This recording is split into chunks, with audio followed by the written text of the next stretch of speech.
Well, I appreciate it, and it's good to be with you guys in this new 2020 way. Honestly, I'd prefer to be in the big classroom there at VBR and be able to see when you ask questions and things. But maybe what we can do is use the chat feature or the Q&A feature if that's turned on. And Mel, you can kind of monitor that. I think questions are better while we're on that specific topic and that specific slide. So that said, I've got a whole bunch to run through with you guys. As those of you who have attended in the past, when I've had the pleasure to present to you guys, I'm going to cover macroeconomic trends. What are we seeing from a big picture standpoint? How does that apply to us locally with regards to workforce and employment? Obviously, a new topic in 2020 is COVID response and resiliency. What are we doing to help our local economy and help our local people through the COVID environment? What does lodging occupancy look like for the industry and for the winter season? What's going on at the Eagle County Airport? I know that one is generally of interest to the realtor community, and a little bit on chamber programming. So Mel kicked it off with saying we're going to talk about some of the chamber programming at the partnership, and that's going to be a small part. We're obviously involved in all the rest. So that's going to be what we run through. And again, if you guys have questions, please throw them in the Q&A or throw your hand up and we'll do our best to monitor that. So as we look at macroeconomic trends, consumer confidence is the one that I think is the single most important indicator for what our tourism economy will look like.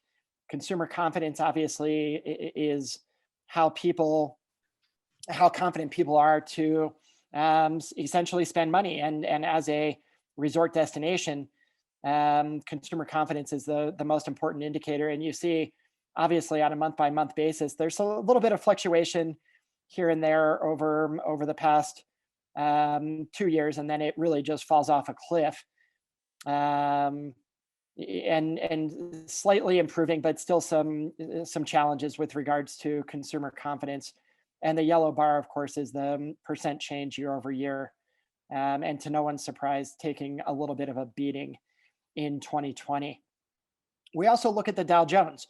And to be clear, the Dow Jones is not the economy, but the Dow Jones is another indicator that we look at. And so the pink is current year, blue is prior year, and the yellow bar is the year over year percentage change. And you see a pretty steady climb, little fluctuations here and there, but a pretty steady climb, and then the bottom falls out, and then a pretty steady climb again.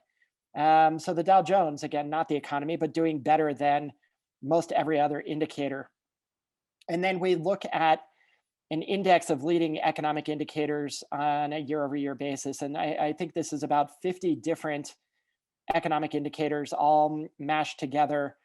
And again, a good one to look at from a macro standpoint, because it takes out some of the different fluctuations that might occur in any single indicator and gives a really good view from a big picture standpoint of what we're looking at. And I should mention, or should have mentioned at the beginning, that this presentation will be available. I'll send it over to Mel and she'll be able to share it with anyone who would like a copy. So that's where we're at here. You see the big dip and then a pretty steady improvement, also, although still behind last year from a overall pacing standpoint. So locally, how does all of this apply to what we're seeing on a local basis? Again, that was a pretty quick overview of the macro trends, but the local things are a little more important to us. So here we look at our rural workforce area unemployment rates. And this looks at some of our neighbors as well: Garfield County, Lake County, Pitkin County, and Summit County. And you look at a month-by-month basis of unemployment, and you look back to February, very low unemployment, almost record level low unemployment. And then we spiked all the way up to over 20% in April, and a fairly steady decline and a little bit of an uptick as we hit October. We're going to see that again in November. And it's not unusual for us to have a little bit of a spike in unemployment in October. So it's not unexpected. Every year we have that with our off-peak season before the winter operations really kick in, and then it tends to shrink again. 7.3 is still a pretty high number historically, but pretty in line with a lot of our neighboring communities. And you look at Pitkin and Summit specifically, more reliant on tourism than Garfield or Lake that have lower numbers. We look at our unemployment update from a weekly unemployment claims. This is the blue line being initial or continued claims, and the red line being initial claims. And you see just a huge, unprecedented spike in March and April. It starts to level out a little bit and steadily decline. So that steady decline is a good thing.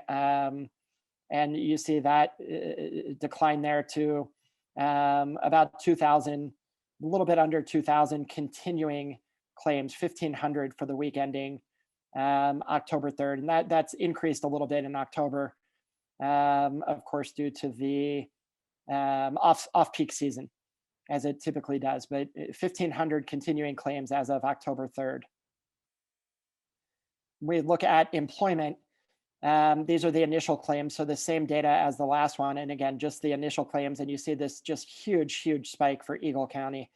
Our spike is higher than our neighboring community spike simply because our population is more than double most of our neighboring communities. It's about double Summit County, and certainly similar to Garfield County, and more than double Pitkin and Lake.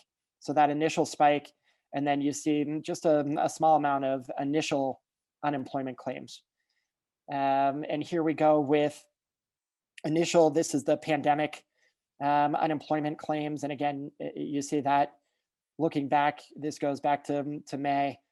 And you see just a steady little bumps here and there. It's hard to read with all the counties, but just the visual alone gives you the idea that our rural resort area is hit pretty hard with COVID unemployment impacts rather. And we look here at, this is statewide, just to give you an idea. This is not a resort issue. This is really a statewide issue. A little bit less on the Eastern Plains, just due to their economic realities, but certainly most of the state impacted in a pretty big way by continuing unemployment claims at a pretty unprecedented level. I'm not going to go into this one too much. It's a little bit hard to read, but the black is the regular unemployment insurance. The red being the pandemic, and then the green there being the pandemic unemployment that is extended by 13 weeks. That was what Congress had passed to allow an extra 13 weeks of unemployment claims. And you see that starting to kick in because it passed in July and will expire here shortly later this month. So what does that mean for jobs and unemployment? I think this is an interesting one because you see the green is the number of job postings for 2020 compared to job postings in 2019, layered with unemployed, number of people unemployed in 2020 compared to 2019. So you see this red dotted line is the number of unemployed, and you see how that compares to the number of jobs posted. And you see in October, there's essentially one job for every unemployed person. So why does unemployment still exist? Because of skill set match, because of job training. You know, if you have a position in finance or construction or a skilled trade, and people don't have that skill, that's essentially what we're seeing right now. About one job opening per unemployed person, and a very similar number of job openings if you look at the blue to the green, a very similar number of job openings in the month of October that we saw last year. A few more jobs last year than this year. but pretty stable. So the unemployment last year much lower than this year, of course. What's our labor force look like? And this one's a little bit of a concern, and there's a lot of reasons for it. But the red line is Eagle County, and this goes back to um, looking at 2015. And again, each year is less important than the overall data and the trends. And if you look in January of 2020, over here on the left of my screen, you saw that the labor force in Eagle County had pretty steadily increased over the past 5 years. Our labor force was pushing almost 40,000 people. And that's good for businesses as they're expanding, as they're hiring, as they're trying to retain their employees. And then you see, of course, the labor force really starts to drop off in the springtime, March and April. That's less people in the workforce. That's people who are working. That's people who are unemployed and looking for work. So what we saw probably attributed to people needing to stay home with their kids. They couldn't be in the workforce because things were closed down and schools were remote and childcare facilities were closed. So people dropped out of the workforce. Some people probably left the community, but we saw that. And then as we approach the fall season, we see a really pretty rapid decrease in the number of people in the workforce, to the point now you see the red in October well under 35,000, closer to probably about 33,000. That's a drop of 5, 6, 7,000 people in the workforce. That's a significant decrease in the number of people available to work, and that's a big thing for our businesses that we'll look at a little bit later. So labor force participation rate. What is the labor force participation rate in Eagle County? Again, you look at a pretty steady increase over the years, peaking at over 82% in January, 82% labor participation. And then you see it really just drop June through now. You see a big decrease in the labor force participation rate, that now our labor force participation is under what it was in 2015, down to about 74%. So that's a big percentage drop in the number of people who are in the workforce and in the labor force to support our economy and support our businesses. So on a local level, we look at employment wages and what is our employment wage compared to the state average. Obviously, our employees are much less than the state, but the state is the kind of the best comparison as we have here. And you look at the average hourly wage that equates to the weekly wage, that equates to the annual wage here, and that is lower from the state by about 20%. And the reason for that being about 50% of our jobs are in hospitality and accommodations and recreation and tourism positions. And those jobs pay on average about 20% less than the average wage. So statewide, tourism jobs make up just under 15% of the workforce in Eagle County. Depending on what metric you use, it's over 50%. Could be closer to 60 depending on the way you look at that. So our wages are repressed a little bit because of our reliance on the tourism industry to drive our economy. And that shows itself here in the rural resort. This is the entire 5-county region that I showed you before. And we look at what industries were most hit with the unemployment claims. And you see the hospitality and leisure, transportation and trade, education, finance, professional and business services. But you see here over 40%, close to 45% of the unemployment claims came from leisure and hospitality, which again, not a big surprise, but we were hit harder than most, as you saw with our April unemployment at over 20%, and our neighboring communities even higher, specifically Pitkin and Summit, because they rely on tourism even more than we do. So this is certainly a challenge for us here in Eagle County. So shifting, thank you for allowing me a little coffee break there. Shifting to what we're seeing when we ask employers, we do this workforce study every year and ask a variety of different things. And this is published on our economic development website, our annual workforce study, and the experience finding new employees. So we ask this, we've asked this for years and years. We can go back even to 2005-06, but 10 years at a time seems appropriate for a good benchmark. And experience finding new employees, we've wrapped up this report in early November, published it in early November, surveyed people in October. And you see that the experience finding new employees, even with high unemployment, even in a pandemic, is very similar to last year. A little bit more people saying that it's fair versus good or excellent. But pretty steady numbers, not a huge shift of people being able to find those good employees, even with about one job per unemployed person in the community. So that's a point of interest. Chris? And I'm interested in this one as well, and look at this one every year. How many positions do you anticipate adding in the upcoming year? And again, on a year-over-year basis, the green, the bright green being 17-18, the red being 18-19, and then this year 19-20. And again, this survey happened in October.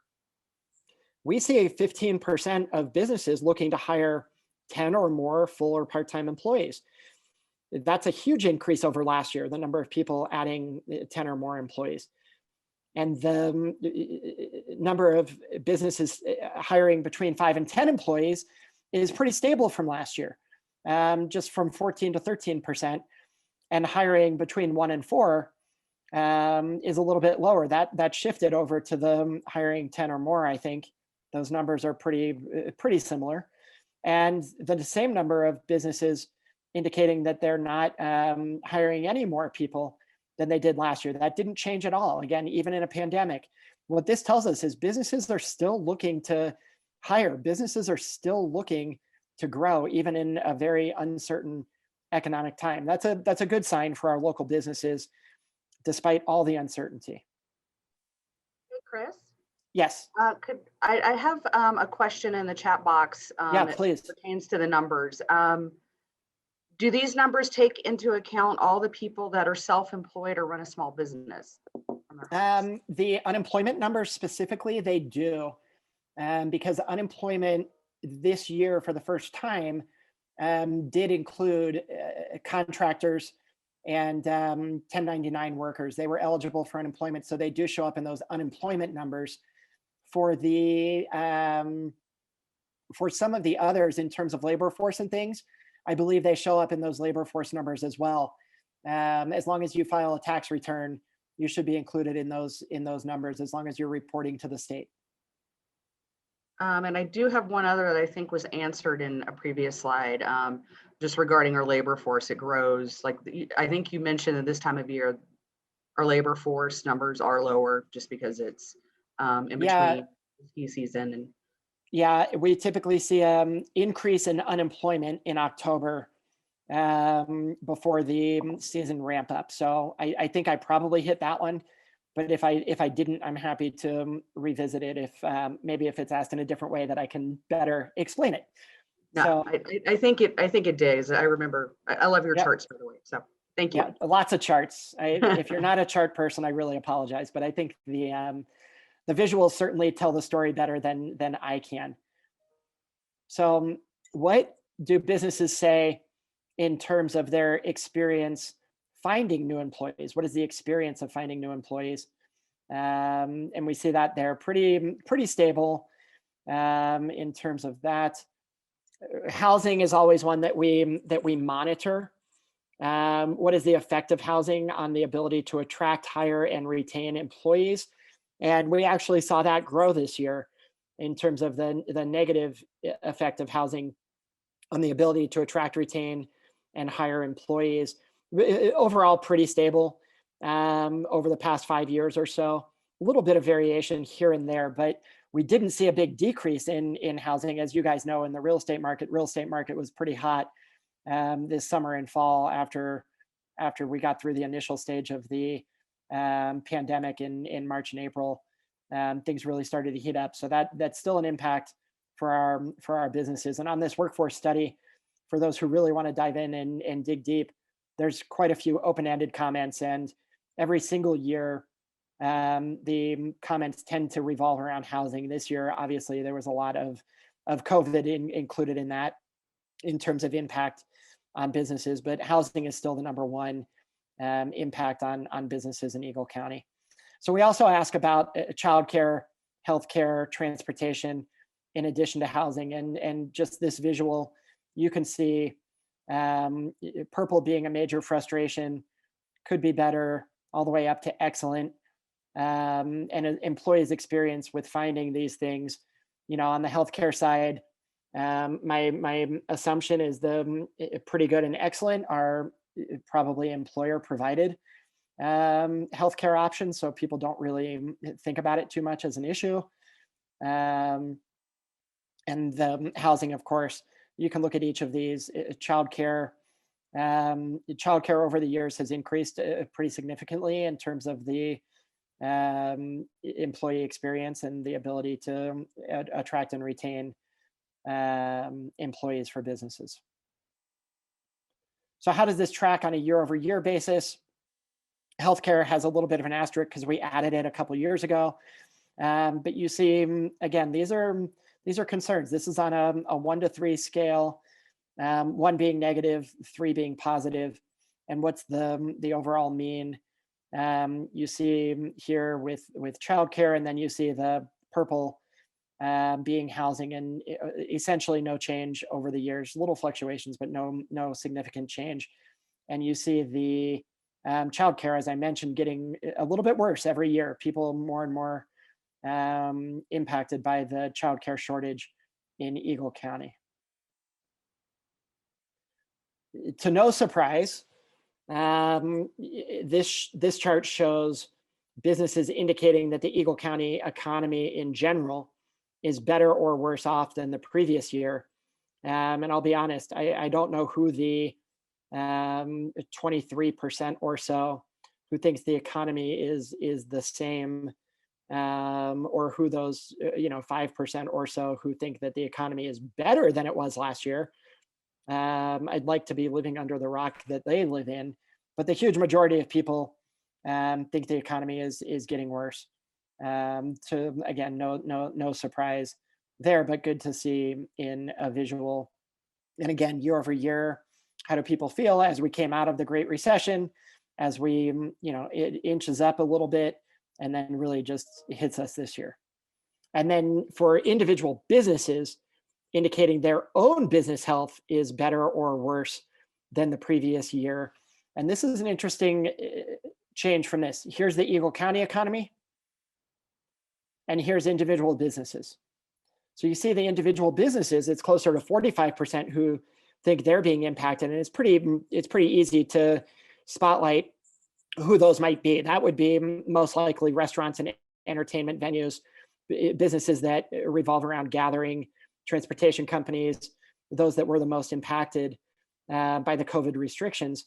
And then in the green, again, what we're seeing is a K-shaped recovery, where some industries are doing much better. Real estate, probably one of them. Many construction companies, many professional service organizations are having very good years. And then most of those hospitality and tourism that rely on gathering people are having worse years, and a bigger section of yellow in the middle than what we saw in the previous slide with regards to the Eagle County economy. So businesses generally, although this is a historically large number of businesses feeling their own business health is better or worse, in this case worse, still a significant number who feel like the economy is worse than their businesses. Interesting dynamic between those two. So we're going to switch from the overall Eagle County economy to look at COVID recovery. And we asked this question in our workforce study: what is the major barrier to recovery from COVID-19? And by far and large, the largest was the economic uncertainty, to no surprise, 3.1 on a scale of 1 to 4. And then interestingly, the second biggest barrier, the second largest barrier to recovery from COVID-19 is finding employees. This one surprised me, I'll be honest. I didn't expect finding employees to be the second biggest barrier to recovery, but we did see the information in regards to the labor force. We did see the information in regards to unemployment. There's a lot of reasons that people might not be in the workforce. Maybe they need to stay home with kids. Maybe they left the area. We're not going to know some of that information for a little while, but pretty significant there. Employee and customer health and safety regulations, regaining customers, cash flow to continue operations. This is a big deal right now, and I expect that in a month, this number would be much higher. But right now, 2.3%, or 2.3 on a scale of 1 to 4, rather, on capital and cash flow. And then you start to see these things trickle down. We actually have quite a few more, but these were the highlights of that barrier to COVID recovery. So what are we doing in partnership with Eagle County, in partnership with many other special districts and nonprofits and towns in regards to COVID response? And I think the basic outline and the important thing for you guys to know and to understand, and I'm happy to share a complete model of this. It's probably 11 or 12 pages.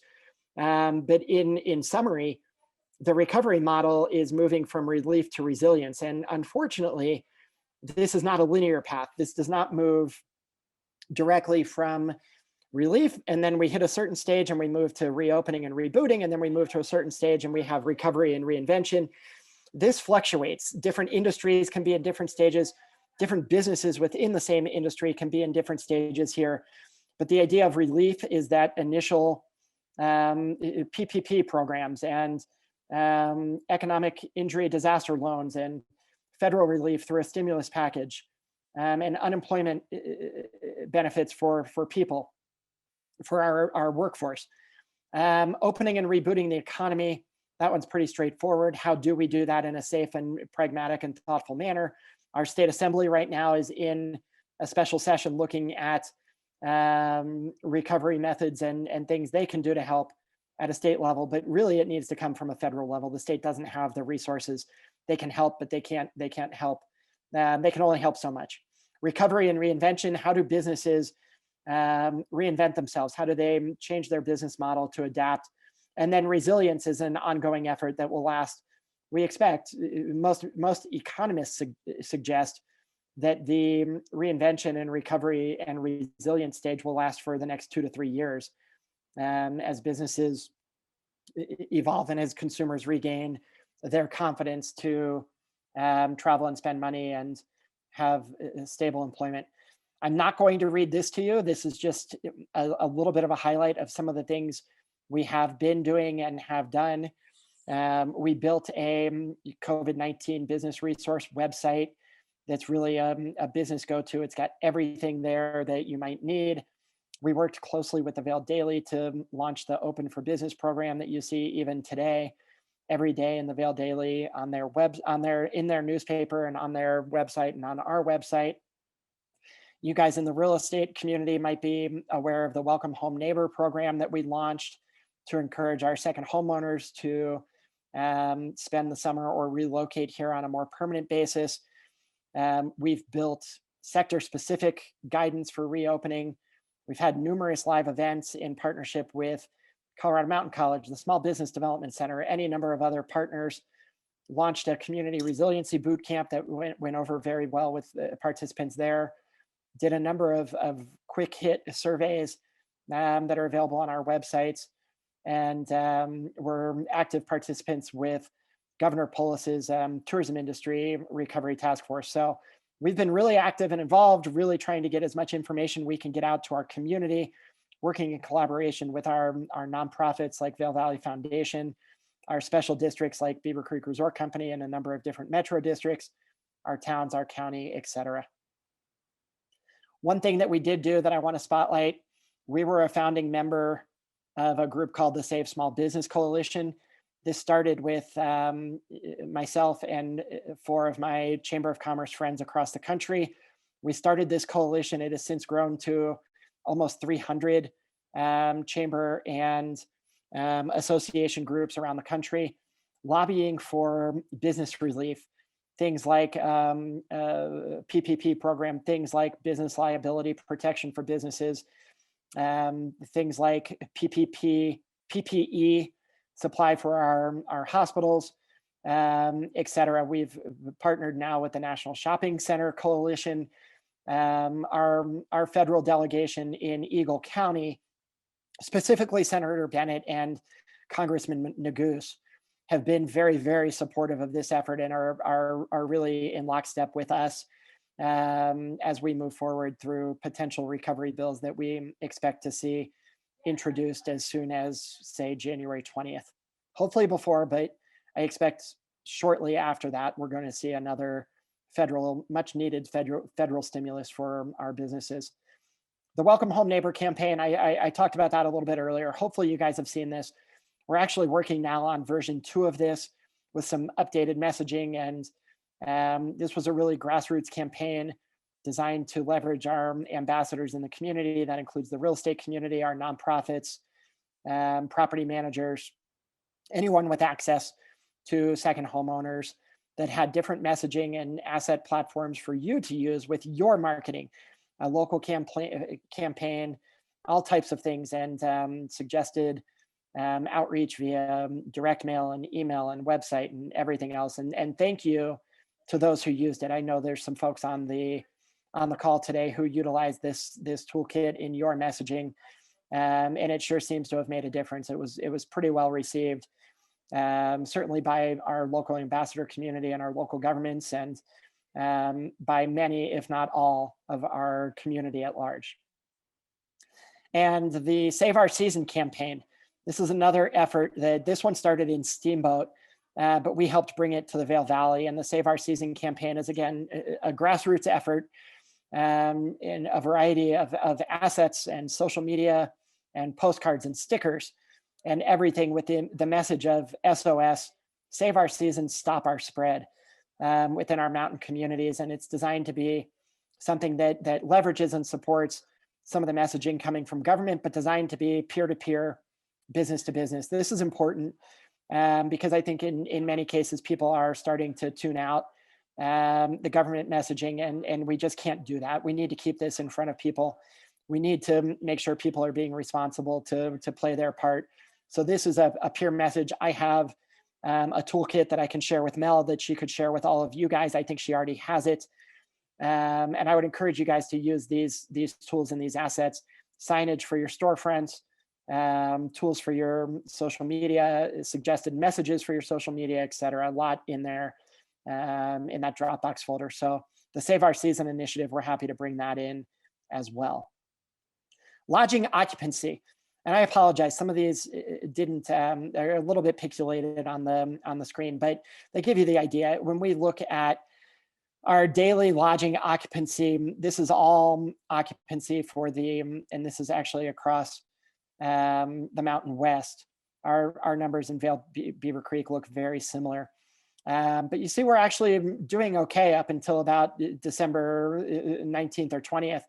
And then we really just take a hit for the core part of the season on our lodging occupancy. There's a couple of things we're going to look at in upcoming screens, but you look at this and you see, as down as far as, over 30% on a day-by-day basis as we look through the winter season, but off to a fairly good start with this data as of, I believe, the 15th of November.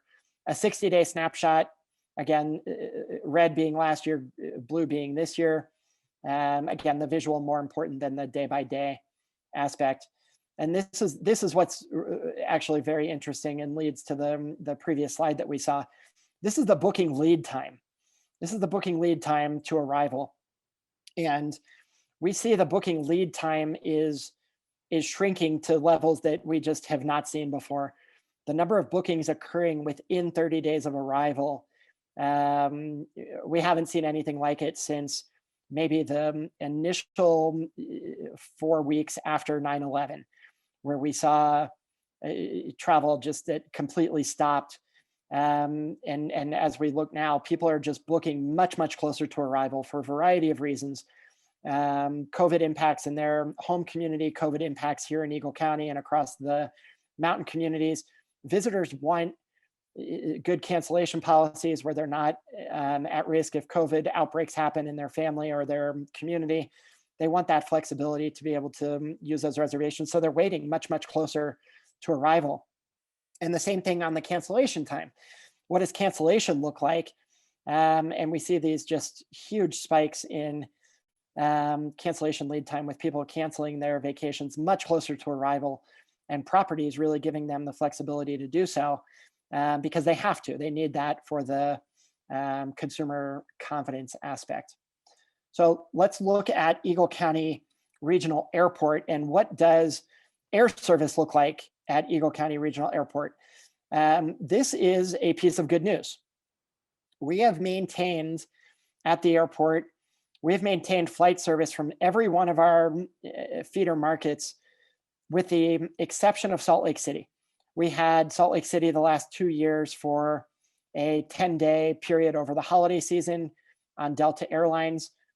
Delta retired the aircraft that was flying into Eagle County and Aspen and other mountain communities. So that Delta service has stopped from Salt Lake over the holiday period, but we kept all of our other feeder markets. We kept the Phoenix service that started a few years ago, the Philadelphia service that started last year, and of course our key feeders, New York and Chicago, Miami, Atlanta, Houston, Dallas, Los Angeles, San Francisco. Those are all still in place with the same essential service, same flight schedules and everything that we've seen in the past. We're going to see a little bit of a shift in available seats because sometimes they're flying smaller aircraft, but we've maintained all our markets. It's a real good silver lining in a really hard environment right now. So what did load factors look like? And this data is a little bit outdated. This is as of early October, but what did our flight service look like in early October, looking ahead for the winter season? Really pretty strong for November, pretty good for December. And then again, we get outside that 30-day window into January, which would have been a 60-day booking window, and much lower outside of 60 to 120 days. And to be expected, because we saw there's a number of factors here. If people need reservations for the mountain, now they're booking their reservation for the mountain before they book their reservation for their lodging, before they book their reservation for their air service, et cetera. But the airlines are really happy with where we're at. We're outpacing many, many other markets. The ski communities are doing quite well for air service. I talked to Paul Gordon at the Vail Valley Jet Center. They're expecting a busy season at the Vail Valley Jet Center for private aircraft over the holiday season, et cetera. So this is, again, a good sign, although it looks pretty dire for January through March. I would suggest that that's because no one is looking to book 60, 90, 120 days out at this point. Seating capacity, I mentioned this before. We lost the Salt Lake flight, and we see a little bit of change in available seats. And this is just for November and December. So there's some, you look at some of this like LAX, a 41% decrease, but it's really due to a shift in the calendar and a change in aircraft versus losing any flight markets. But overall, down 6.1%. We're really pretty pleased with that. And we saw an increase of 14% in November. November service really just being Denver and Dallas. Looking at a more macro level from an airport standpoint, TSA screened passengers at the Eagle County Regional Airport. So this is the number of people going through security at Eagle County. And you see, pretty similar year over year, no significant changes. Well, big significant change starting on March 13th or thereabouts. And you just saw it fall off the face. We had no air service for quite a while there. And then as things start to pick up, still a little lower than last year, as we look into October and things starting to get back to a little bit of normal. Let's see. And as we wrap up here, I promised a short update on chamber programming, and I'm not going to bore you with all the details from Vail Valley Partnership's perspective, but we are focused on COVID recovery. That is certainly our short-term portion of getting citizen relief, business relief programming that supports our businesses and our members and our community, and then long-term economic rebuilding through the 5 bullet points that you see there. These are the things that all of our programming is wrapped around. How do we build communities where people are attracted to be? How do we promote and promote the communities and promote a pro-business environment? How do we represent the unified voice of the employer community and resist that transactional friction that exists between government and the private sector? So a number of things here. I'm not going to cover these in any types of detail, but it gives you a snapshot of some of the things we do, focused on economic development, focused on business connection, focused on things like healthcare and helping solve community problems, bringing information and connection. My Partner Career Network is one that you guys might be interested in. It's we help people who relocate to community. We help their partner or spouse find meaningful employment in their sector. On our VailValleyMeansBusiness.com website, we have community demographics for every town and the county. You can compare Eagle County to any other county in terms of jobs and demographics and economic profiles, et cetera, relocation information, et cetera. So all of that's on VailValleyMeansBusiness.com available for you. But we're involved in quite a bit. Anyone who's interested in it can reach out to me. I'm not going to bore you with all the details of every one of our programs, just give you a little snapshot. This is not even all that we do. It's just a brief thing there. And then I'd be remiss if I didn't take a brief chance to mention the fact that I'm super proud of our board and our team. We were named the National Chamber of the Year for the second time in 5 years in 2020. We also received that same recognition in 2016. Just really proud of our entire organization and our members and our community to get that recognition at a national level of all the chambers in the country. Little old Vail Valley Partnership in little old Eagle County is recognized as the best of the best 2 times in 5 years. I'm proud of that. And that's what I've got for you guys. So I'm going to stop sharing and pull this up, and I'm happy to answer any questions that you have.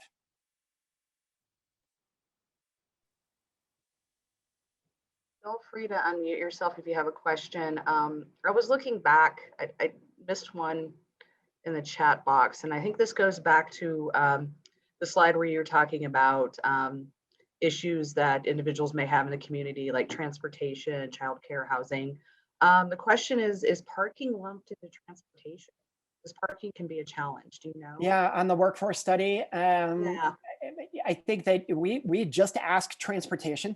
We don't segment out what transportation means. I think there are people who would assume that it might mean parking. I think the majority of people think what is more with the infrastructure with the roads and specifically with the bus systems that exist. I think that's what most people do. But if people had a problem or a challenge with parking, that's the category that they would include it in for sure. Save our season if I could, Mel. I know I talked about this before, but I think it's a really important note. That is a peer-to-peer program. That's not a Vail Valley Partnership program. That's not an Eagle County program or a Vail Board of Realtor program. We're the groups that might be able to bring it to everybody because of our networks and our communication channels. But that is really designed to be a peer-to-peer, business-to-business individual campaign. There are dozens of social posts, both text and infographics, memes, etc. Within that, there's newspaper print ads that you can include in your newsletters and information. It's really a pretty powerful thing.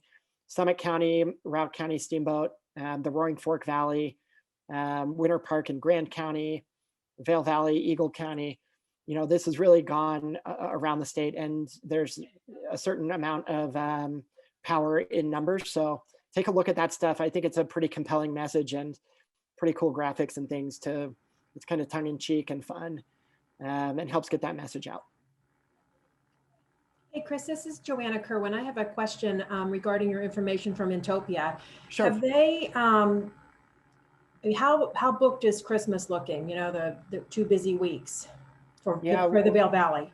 Yeah, we are down as of the most recent data, and today's the 1st of the month. So we're going to get our reports here really soon.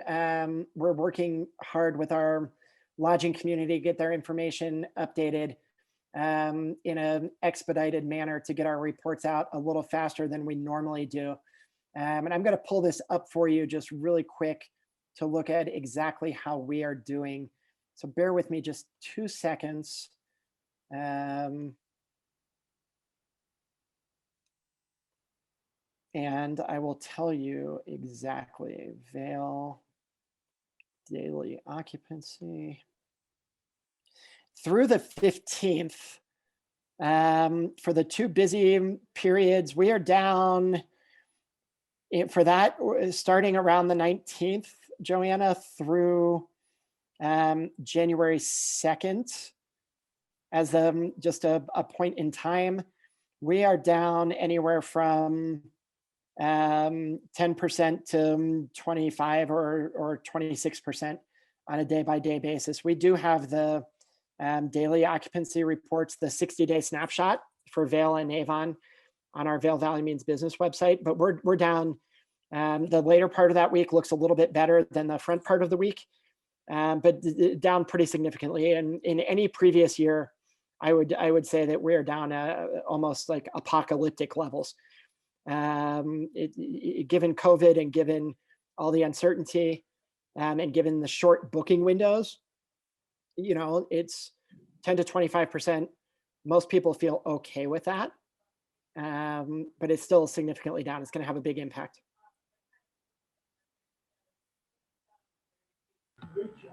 And do you think, I mean, I guess people are sitting around now thinking, where should we go for Christmas or the holidays? I mean, do you think we're going to see an uptick in that, or do you think to stay where we are? You know, all the data would suggest that we probably will, right? Because the booking window of so many bookings happening within 30 days. I mentioned I traded notes with Paul Gordon at the Vail Valley Jet Center. And he indicated that they expect he said their hangars have been booked for Christmas for months. You know, so we still expect that traffic. The airlines are happy with their load factors.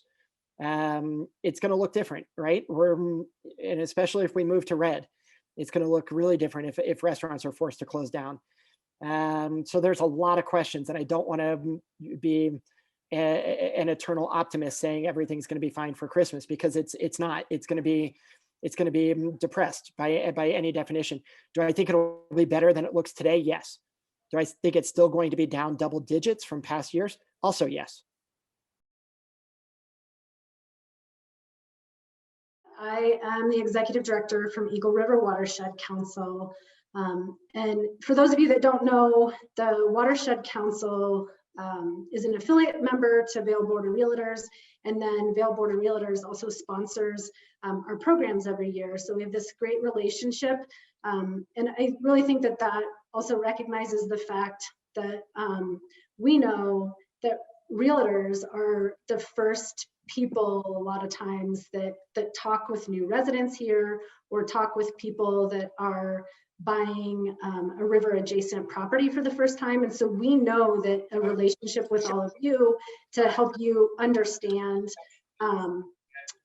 really how we can be a resource to people, and if they have questions about the river through their property and things that they can do on their property, or ways to protect the river, that we're your best resource for that. So please feel free to reach out to us at any time if you have questions. All right, so the Watershed Council really strives to protect the rivers and streams of Eagle County. We consider ourselves to be the voice of the river, and we do that in a number of ways, and I can walk you through all of that here today. So during the pandemic, as soon as the stay-at-home orders hit, the Watershed Council recognized the role of the river for people in so many different ways. The river provided an opportunity for people to get out and recreate and social distance.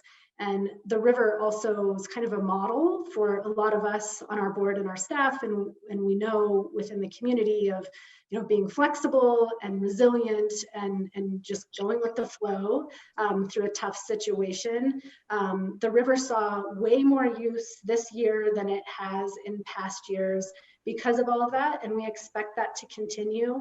I don't know how many of you are river users, but the boat ramps were overflowing this year. The parking lots at the boat ramps had cars parked out on the road because the parking lots were full. A lot of new river users that you know, were learning how to do things properly and learning things that didn't work.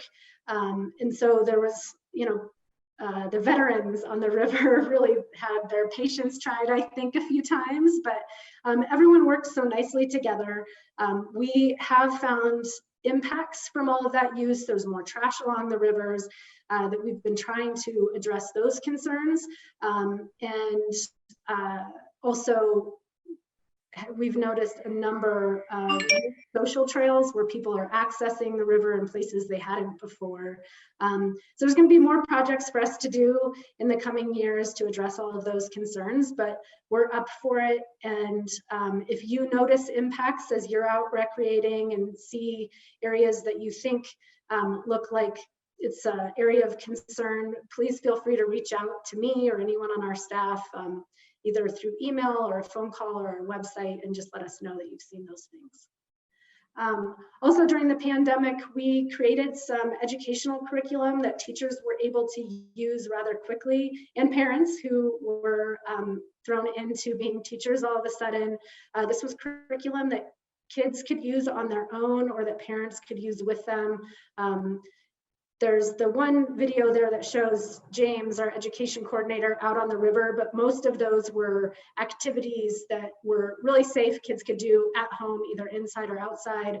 And Zealous Schools, I know, was assigning some of our curriculum to their students at home, and a lot of parents were utilizing it as well. So it really struck a chord with people. Then we already had a rain barrel workshop planned for this summer. We did have to shift that over to being a virtual event, but the event still sold out. People were able to come and pick up their kits to make a rain barrel at home. And then we had a YouTube video that walked them through how to build the kit and also the legislation and regulations that they needed to know about in order to have a rain barrel and follow the law. Then the Riverside Ramblings is my program that I put together, a series of 1 to 2 minute videos, just keeping people in touch with what's happening on the river, changes to events that we had, etc., and just an easy way to communicate with people.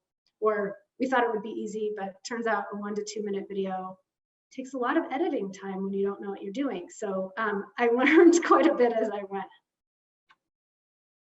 We also held our Wild and Scenic Film Festival as a virtual event for the first time ever. We weren't sure what to expect, but it worked really well. We had the greatest participation ever because we weren't limited by a physical space.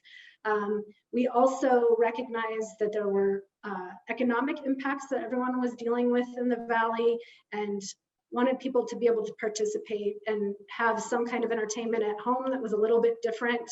And so we offered it up with tickets that people could just buy for $1 or up to whatever amount they wanted to spend.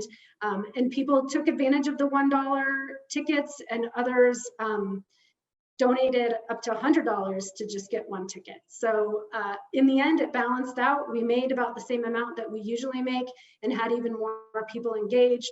There was a chat window, etc. And people really were talking with each other back and forth throughout the films. It was great to see. And the national organizer of the event, they hold about, there's 250 of these organized in local areas throughout the country. And they've been using Eagle River Watershed Council's event as kind of the poster child and the example for others, because they were really happy with the outcome of our event. So we are really proud of that. We just found that out this week, and so that was really exciting news.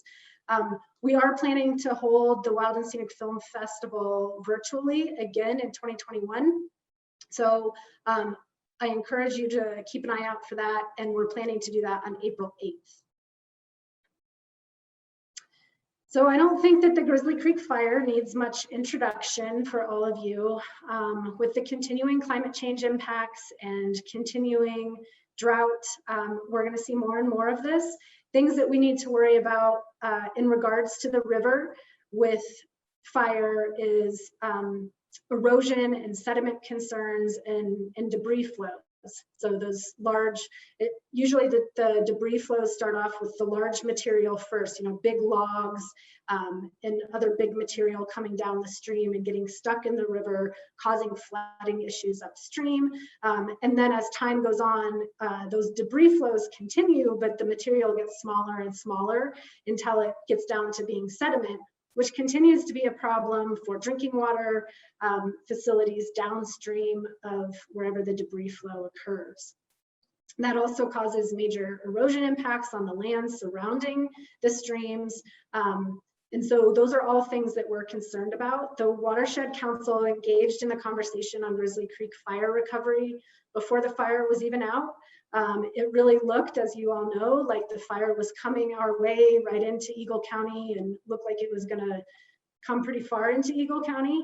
Luckily, it didn't have a lot of impacts on Eagle River Valley streams. But we still are engaged. We've taken a step back from being a leader in this to being in a supporting role. We are involved in the Glenwood Canyon Restoration Alliance, which is a collaborative group of the affected counties and municipalities, the chambers of commerce. Roaring Fork Outdoor Volunteers is one of the leads on this. And so is Middle Colorado Watershed Council, which is our partner that picks up where we leave off in Glenwood Canyon. So we'll be having a number of projects this next summer. Those are still in the planning stages, and we still don't know exactly what the accessibility will be for getting volunteers in there, both because of coronavirus and closures throughout the canyon. But we're working on planning some reseeding projects and planting projects, and we will be announcing those things in our newsletter, so keep an eye out for that. And also it should be noted that we learned a lot from this and how to react quickly and the things that the Watershed Council needed to do quickly to get involved in the conversation. And so any fires that come up within our watershed moving forward, we kind of have a model for what to do first. All right, restoration projects. We have a couple of multi-year projects that are taking quite a bit of time in planning, but are going to have a huge impact throughout the valley. One of those is Wherryman Creek. Wherryman Creek, for those of you that aren't familiar, is up around Camp Hale, so really up Resolution Creek and up off of Ptarmigan. And it also is the drinking water supply for the town of Red Cliff. Because of all of the four-wheel drive use up there, there's been quite a bit of erosion and sediment. That sediment is causing impacts to cutthroat trout streams, native trout streams, and also the drinking water supply for Red Cliff. So we're working with the Forest Service and the town of Red Cliff and some four-wheel drive groups to come up with a plan for fixing it up there. We already started this year. We had some excavators up there putting in water bars and separating the stream and the road. There are a number of places where the stream and the road are one thing. So we're trying to separate the two, either get the stream out of the road or the road out of the stream. There have been a couple of closures that are splitting off the connection that used to exist between Camp Hale and Red Cliff for a four-wheel drive road. And there's a lot of interest in the community to get that reopened. So we're working hard with the Forest Service to plan for that. This next year, 2021, is really going to be a planning year to make sure that that project is completed in the best way possible. And whether that road is able to reopen or we have to come up with a secondary road remains to be seen. But we will have volunteer projects starting probably in 2022 on that again. Then the Edwards Bank Stabilization and Sustainable Trail System. I'm not sure how many of you have heard me talk before and are familiar with the vandalism that occurred on a project of ours in Edwards near the Brett Ranch Villas. But we had planted 5,000 willow stakes a number of years ago, and those were all ripped out along with some signposts. We think that someone's trying to maintain a loop trail system there, but it's a really sensitive riparian area. So we're trying to work with the community and figure out a trail system that works really well for them and achieves their goals while still protecting the river. And that would mean just really moving the trail over a bit to keep it off of the bank, because the bank is now sloughing off and falling into the river, and they're going to be losing quite a bit of property if it continues. So we're working hard on that, working with the Trail Association to come up with a great trail system, and I think it's going to be a really positive thing once it's completed. Then Brush Creek Valley Ranch and open space. Eagle Valley Land Trust and Eagle County Open Space were able to acquire the property and also the inholding just recently, the Ridgeway Ranch that was in the center of this. And so now there's this big contiguous stretch of Brush Creek that is protected up above Eagle. And this is source drinking water for the town of Eagle. So, and has potential to be great habitat because of historic ranch use there. The cattle were accessing the stream for hundreds of years. So we've now gotten the cattle off of the water, and the ranching operations will continue with the property, but we're looking at ways to fix up the habitat. It looks absolutely beautiful, but there's just not a lot of oxygen in the water for fish because there's not a whole lot of pools and riffles and drops within the stream that provide that oxygen to fish. And so anglers are not having a lot of success catching any fish there. So we are looking forward to improving that amenity for our community. And it's going to take a number of years to get that project completed, but we're working on project planning now. And I think it'll be a really positive thing with a lot of volunteer opportunities. Other projects that will be happening in 2021, the French Creek Fish Passage. This is a project with the Forest Service. It's up in the Homestake Creek Valley, so very near Homestake Reservoir. The stream crosses a road and the culvert there has been washed out. And so in high water, the fish cannot pass up and down the system. And so it's causing issues for the habitat. So we're going to put in fish passage and a better culvert so the fish can pass through freely and improve that fishery. And then the Riverwalk has asked us to come in and help with revegetating the riparian area that's along the bike path behind the buildings. And we're working with the community. We're going to do some outreach and make sure that their uses and things that they love about being able to use that area are protected, and that the river is also protected and that vegetation can regrow. Tamarisk, unfortunately, well, for many years, people had suspected that tamarisk, which is a noxious weed that is mostly seen in Utah and hotter, drier places. A lot of people thought that our climate wasn't quite right for it and that we wouldn't see much tamarisk here at all. But we started seeing it popping up in Glenwood Canyon, and now if you're looking for it when they're blooming, and that's the bottom left photo there, that's a tamarisk in full bloom. They look very pretty, but they really will take over the whole habitat and they suck up a lot of water. They are moving in. You'll see them all over gypsum up along the Colorado River Road. So we're working with BLM and Eagle County. We already have full funding for this project. It was supposed to start here in 2020, but for obvious reasons, we will be launching it in 2021. and it will take a number of years to accomplish, but we're going to be removing those first on public lands, and then we're creating a kind of rebate program where people that have tamarisk on their property can work with us to have that removed and then revegetated with a native plant. So if you are speaking with landowners that know they have tamarisk or Russian olive on their property and are interested in getting that removed, please feel free to send them our way, and we'd be happy to educate them and get them on the list. Then the Weed Warriors program is a new program that we just launched this year with the Land Trust and Eagle County Vegetation Management. And we're doing this program with funding from the Land and Rivers Fund, which is a collaborative fundraising effort between us and the Land Trust. So this program, neighborhoods, when they find noxious weeds within the neighborhood that's out of control. So maybe there's a vacant lot or a trail system in their neighborhood. And if they see thistle or Dalmatian toadflax or anything else, they can fill out an application, and then we come out with our team. We show them how to identify all the different noxious weed species that they have and how to remove each of those species, because it varies by species, and help them also to come up with ways to organize fun events within their own neighborhood for the removal. We were able to do 4 of these projects this last summer using social distancing protocols, and the applications will open back up in the spring and will continue throughout the summer next year. So keep an eye out for that as well. Hey, Holly, I have a question in the chat box.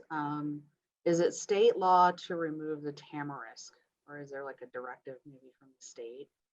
Yes, so Russian olive is a plant very similar to tamarisk. It's a tree. Russian olive, if you plant it on your property, you don't have to remove it. But then if it sprouts, which it will because it's prolific, any of the sprouts you are required by law to remove. Tamarisk, I believe, always has to be removed, and you cannot plant it on your property. But I can double check on that. But there's all the different classifications. But tamarisk, I'm pretty sure, is in the class where you have to remove it. All right. So for education programs, the Eagle River Water Festival is a program that we started in 2019 in the fall, and it brought all the 5th graders in Eagle County to Colorado Mountain College for the day. And they worked their way through a number of stations, learned all about different aspects of water. Unfortunately, with coronavirus, we had to switch this to be a virtual event because we couldn't have 350 5th graders together in one place at one time. But we worked with teachers to create the virtual program and rolled it out. And to be honest, it wasn't very well utilized. And we spoke with our contacts throughout the state that also have water festivals, and they all discovered the same thing.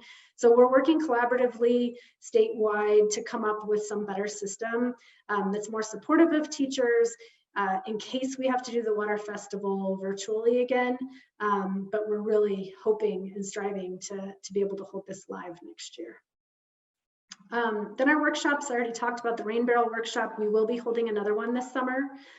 This last year we did have the water law in a nutshell, and I know that a number of realtors participated. You do get continuing education credits for that. We had such a long waiting list. We had intended to hold another one in 2021, but we're going to hold off until 2022. It's a great program, but it's a lot of content, and doing it virtually just doesn't sound fun for anybody. So we're going to wait, and we'll do it in 2021. We'll be sure to send the information to VBR so that they can announce it to all of you, because it's a great opportunity. Then we'll also be holding a landscaping workshop, hopefully in 2021. Eagle Valley Outdoor Movement. This is a program that a number of the nonprofits in the Valley participate in to really get kids more active and outside, particularly around the Edwards areas where it's focused. We were able to hold 2 events this summer. The Watershed Council was. One was our fully Spanish-speaking rafting trip.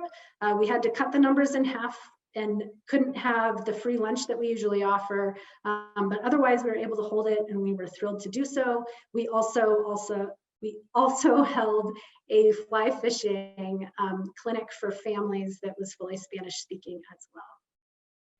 Then Watershed Immersions, we've just changed the name. This used to be Watershed Wednesdays, but we almost never held the events on Wednesdays, so we decided to change the name. And we hold 6 of those a year at least, and plan to hold 6 this next year. Odd years are typically when we hold a tour of the Eagle Mine, and it remains to be seen whether it makes sense to actually do that in 2021 or not with coronavirus. So that may happen in 2021, otherwise 2022, it will be a sure thing. Landscaping contest. This is something new that we're rolling out this year, so I don't have a ton of details for you yet. But the landscaping contest, the winner will have their whole landscape redone by a landscaping company here in the Valley.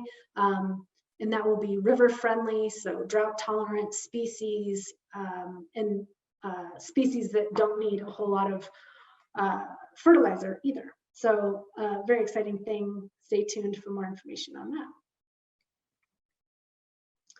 Then planning. So in 2015, the Colorado Water Plan, which the state created, mandated that 80% of locally prioritized streams in the state have a stream management plan. Our Eagle River Community Water Plan is going to be our stream management plan for Eagle County, or the Eagle River Watershed. And this plan looks at all the different uses of water in the valley. So economic, recreation, environmental uses, drinking water, etc., agriculture, and make sure that all of those uses are balanced. And also plans for a future that we know is going to have less water from climate change and drought and population growth. So planning for all of those things and still making sure that the things that we all care about in this valley are protected. So we have 45 different stakeholders engaged in this. The plan will be completed by 2023. So it's a long process, but a really good one. We're using hydrologic modeling to look at, if it's hotter and drier, what the river will look like, and what do we need to do to protect those uses in the river. And if it's wetter and dry, or wetter and hotter, what will it look like? So we have all these different scenarios that we can run through the plan and create goals and objectives and activities to protect our uses. And if you want to engage in that process, there's still plenty of opportunity to do so. As the project moves along, we will have more and more community meetings on it as well. Then wearing our advocating hat, we review land use applications. So anytime a new planned urban development is proposed, we review those and make recommendations that help to protect the river and still have a great project.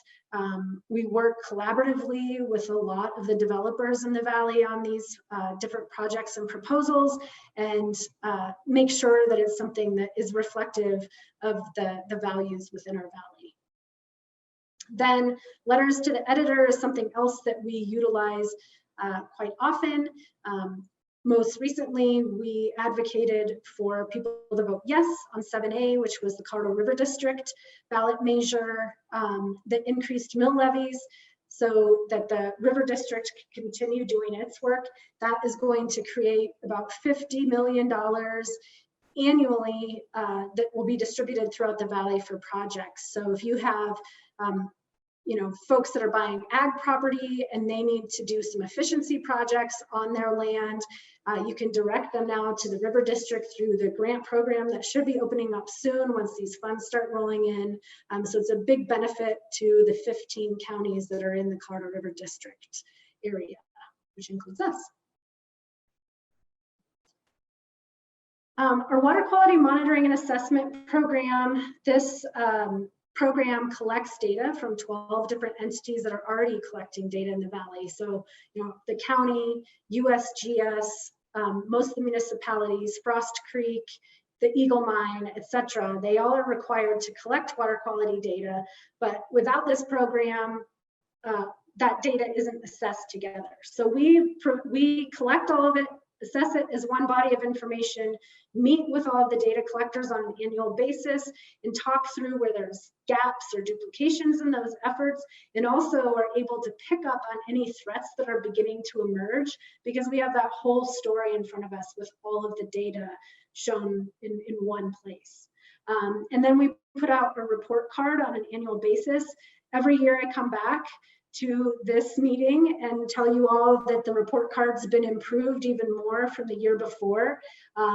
And I'm saying it again this year because it's even better than it was last time. You can flip through it. It's an ArcGIS program that really is, you know, you can see from the screenshots there on your screen that it has these great photos that highlight for you what that data means and why it's a problem or why it's a good thing. And you can also play with different parameters within the report card and see how when you change, you know, arsenic in the valley, what happens, and when you change nutrients in the water, what happens. So a really great educational tool that I encourage you to check out. And you can find that at erwc.wqcourier.com. Then the Eagle Mine.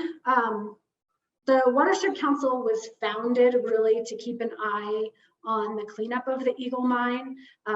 Obviously, we do much more than that now, but we stay engaged in this conversation. We have a monthly meeting with the EPA and Colorado Department of Public Health and Environment, and talk through the actions up at the mine, make sure that the mine pool or the level of water inside the mine is staying low and manageable. And that water has to constantly be pumped out and carried via pipeline, which you can see in the upper left photo. It's pumped to the water treatment facility in Malloy Park, where it is treated, and that's the only thing that they're treating at that water treatment plant, and then it goes back into the river. Those rocks are stained orange in Minturn because of these chronic spills at the Eagle Mine over the years. So we're happy to continue working on this. It's something that our community will have to worry about forever. That water will always have to be treated. The mine will always fill up with water. So just an ongoing issue, something that we're keeping an eye on. A new consent decree, which is like a scope of work. The marching orders for the EPA and CDPHE and the owner of the mine. A new one has come out and we're reviewing that now. Actually, the comments I think are due today. So we're working with Eagle River Water and Sanitation District and the county to review that and make comments and ask for a few little tweaks and changes within the scope of work, so that we make sure that the water coming out of the Eagle Mine is clean and the river is protected. All right, Vail Pass. I know that you all probably appreciate all the highway traction sand that's put down on our highways as much as I do every year. It keeps us all safe. But when the snow melts, all of that traction sand runs off into the neighboring creeks. And it's a particular problem up on Vail Pass because it's so steep. And that sand runs right off into Black Gore Creek. And you'll see when you go up and down Vail Pass, there's a number of ponds. Sometimes they're so small, they look like puddles. Those were actually put in place to capture that traction sand so that it wouldn't end up in Black Gore Creek. Those have to be cleaned out on an annual basis. So we work with CDOT and a number of other entities in the valley to make sure that that happens. They also have a vac truck that vacuums up the sand along the medians before it ever even gets to the sediment basins or those puddles and ponds. And then they put in a better access road about 3 years ago to the one in the photo here. This is the Basin of Last Resort. It's the biggest one and the one at the very bottom. That access road makes it so now they can get in and out of there more easily and clean it out on an annual to every other year basis. They were able to get up there this year and clean it out. And we know because CDOT is planning to expand the interstate We know that there could be opportunities for improved infrastructure to capture all the sand and other pollution, but also greater opportunity for more pollution just because it's bigger. So we're engaged in those conversations and continue to attend these meetings and comment on the plan and work really hand in hand with CDOT to make sure the project moves forward in a way that is good for our watershed.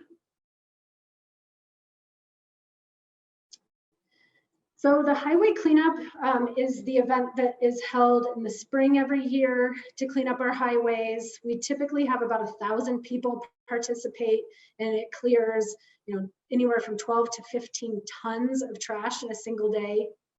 Unfortunately, we had to cancel that event this year because of coronavirus. Completely canceled it. And then the river cleanup, which is in the fall and cleans trash using 300 to 500 volunteers on an annual basis. That event we were still able to hold. We did not have the barbecue that we usually have at the Broken Arrow and Arrowhead because of coronavirus, but we were thrilled to be able to have the cleanup. It looked a little bit different. Teams had to be much smaller. These photos that you see on your screen are from years past, not this year. People did have to wear face masks, only teams of 10. And so that really changed the teams that we had, but we were thrilled to have 275 people come out and join us for the day. A lot of trash got cleared. We do plan to have both cleanups next year.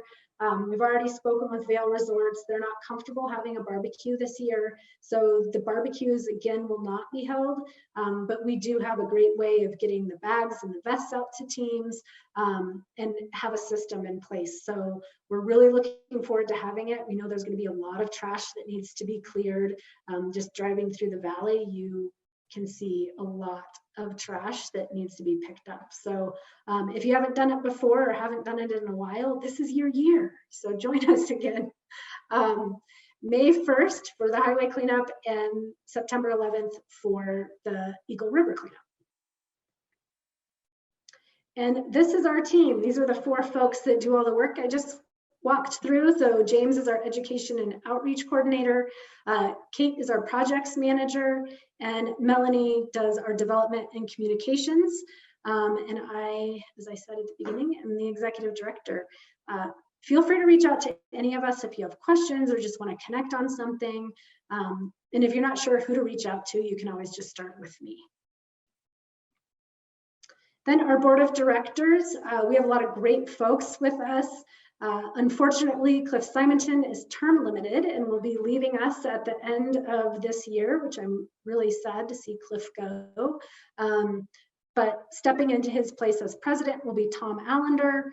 Then Tom Boyd will be stepping in as vice president, and Kristen Niantis will be moving into the secretary role, and Tanya Landauer will remain as our treasurer. A pretty photo in our official mission. And then just a couple of ways for you to get involved. I encourage you to come out and volunteer. Like I said, for the cleanups, we really need your help. And as I mentioned, we still have a lot of great small volunteer projects planned for this next year. People have a lot of fun. You can get out there and feel really good about the difference that you're making within the watershed. You can donate to us. It's Colorado Gives Day on Tuesday. I'm sure you already are well aware of that. But if you're still deciding who you want to support this year, please keep us in mind. And if not us, I just encourage you to participate. I know that Vail Board of Realtors participates in it, and many other great nonprofits in the Valley. And then just engage. If you see something that looks a little weird to you out there in regards to our rivers, please reach out. If you have a program idea or a tour idea, we're all ears. And then come out for our Watershed Wednesdays, Watershed Immersions. It's going to take me a while to get used to the name change, but join us for any of those and sign up for our newsletter to hear any of those announcements for upcoming events. And also, I am very excited to announce that we have a new website that will be coming out in 2 weeks. So it's much needed. Ours is outdated. It's beautiful. We've been working with Avid Designs and the Riverwalk on this and can't wait for it to be live. That's all I had. So it looks like I have 9 minutes, I think, left, or maybe I have the full, I don't know if there's a full hour, Mel, but anyway, I have time to answer any questions you might have. Yeah, feel free to unmute yourself. Don't be shy. One question in the chat box is, how much impact in the riparian area do you think the Edwards River Park will have? I think that's the one that is On the old B&B property. Yeah, the old B&B. Yeah, so we've reviewed that one. We've worked with the developers. Initially, when it was first proposed, they were proposing to have structures built on both sides of the river with a new bridge. And we really discouraged that. But we, as I said, worked through it, reviewed the changes. They were very accommodating and made a lot of the changes that we encouraged them to make, backed off of a lot of things that would have had huge impacts on the river. And we don't have a problem with the project really anymore. And have this last go around of comments, we said that we didn't have anything additional to add in the comments. Oh, can I ask a quick question? Hi, Dee Dee Doolittle with Slifer here. Hi, Holly. I was wondering, you mentioned, all the new users for the river that we had this last summer. Is there, aside from your, maybe your newsletter, is there a site or somewhere we could direct our customers if we hear of people saying like, oh, we just got a raft, we're going to spend the whole summer on the river. We've never done it before. Like, is there a good place a good resource for them as new river users so we can help with that effort? Not currently, but that's a great idea. I mean, we could certainly put something together with tips for new river users, and love that idea. Yes. Awesome. Yeah, I know all of us send out our own newsletters too, so it's something we could add to it and it'd be really good value for our customers, I think. Great. That's a great idea. Yeah. And I just realized too that I forgot to talk about river temperatures this summer with the low flows, which I should mention, because the river flows were so low, that gives the sun an opportunity to heat up the river more easily because it's so shallow, there's less surface, or there's more surface area. So we tried to put out a lot of information to the community about monitoring temperatures, but we are working with our water quality consultants to do live real-time monitoring of temperatures, and then we'll be able to make announcements to the community of temperatures are too high right now, because right now people have to rely on bringing their own thermometer and checking the temperatures. So this way, I have in my mind this vision of like the Forest Service fire warning signs or something, or using the digital signs within each town to announce to people that temperatures are too high and please don't fish, because it'll kill the fish, and then that's our economy. So anyway, something to watch for. Hi, this is Joanna Kerwin. Thank you for the presentation. How much impact do you think it's going to have with Vail Resorts not doing, I'm not sure what it's called, the snow planting, the seeding? Thank you. Seeding. I don't know. I mean, it'll be interesting to see how that goes. We did a program, I guess it was not this last winter before, an educational Watershed Wednesday with the River District on cloud seeding. And we have that in our video archives. And if you can't find it, I can send it to you too. That answers a lot of questions on how it works. But I mean, I guess we're going to figure that out soon enough, because there's always been questions on, where's that snow actually landing? Is it really of benefit? And so without the cloud seeding, I think we're going to learn a lot, and we'll see. So sorry, there's not a whole lot of information for me to share with you, but. Thanks for being here this afternoon. We have John Plack with Vail Resorts. He's Senior Communications Manager for both Beaver and Vail. And he's going to do a presentation for us. Thank you so much, John, for taking time out of what you just told me was a very busy start of the season. So it's greatly appreciated. No, of course. Thanks for having me. You know, so a little bit about myself. I started with Vail about 11 months ago. So nothing has been normal. So I don't know what a typical season here looks like. But what I do know is that, you know, we're working really hard to provide a ski season. And I know the team worked incredibly hard to make sure that we could get, you know, the mountain open this past summer. You know, what I'll do is I'll kind of dive into a little bit about, I didn't want to do a formal presentation. I know we've put out, you know, a ton of communications since we shut down last March. And so mainly what I want to do is kind of give our overview and perspective on winter, and then kind of answer any questions until there are none left. You know, anything that I can help kind of fill in some gaps or anything like that, you know, specific to you all and what's on your mind. But I think from the Vail perspective, both Vail Mountain and Vail Resorts is, you know, our top priority this winter is to open and stay open. So step one, we opened, which is great, great news for, you know, for us in the community. You know, now we're in that phase where, you know, we're trying to stay open for an entire season. And the way we're doing that is really doubling down on safety. You know, our mantra this winter, you know, is safety is service. You know, I think that there has been, you know, I think some pain along the way, you know, with guests as they're understanding, you know, that our products and the mountain is going to be different this year, you know, than any year we've ever experienced. I think folks are looking for that outlet, you know, to kind of escape, you know, from their daily lives, especially, you know, as this past year has been so challenging for so many people. But at the end of the day, if we're not providing the safest environment possible for our employees, our community, and our guests, then, you know, then we're not doing our job. And so service this year for our guests is providing that environment where, you know, where guests can arrive to the mountain, get up on the mountain and really get out there, physically distance, you know, across, you know, our vast, you know, the vast area that we have. I think primarily, you know, the biggest headline for us, the change this season is with the reservation system. So for that, you know, I think folks have been getting used to it. We've been seeing folks use it, you know, incredibly effectively. I think there's been some challenges with, you know, folks making sure their accounts are set up correctly. But once they're out there, they're kind of up and running and getting on the mountain. For us, getting on the mountain is the part that we're trying to really focus on and execute. You know, with excellence.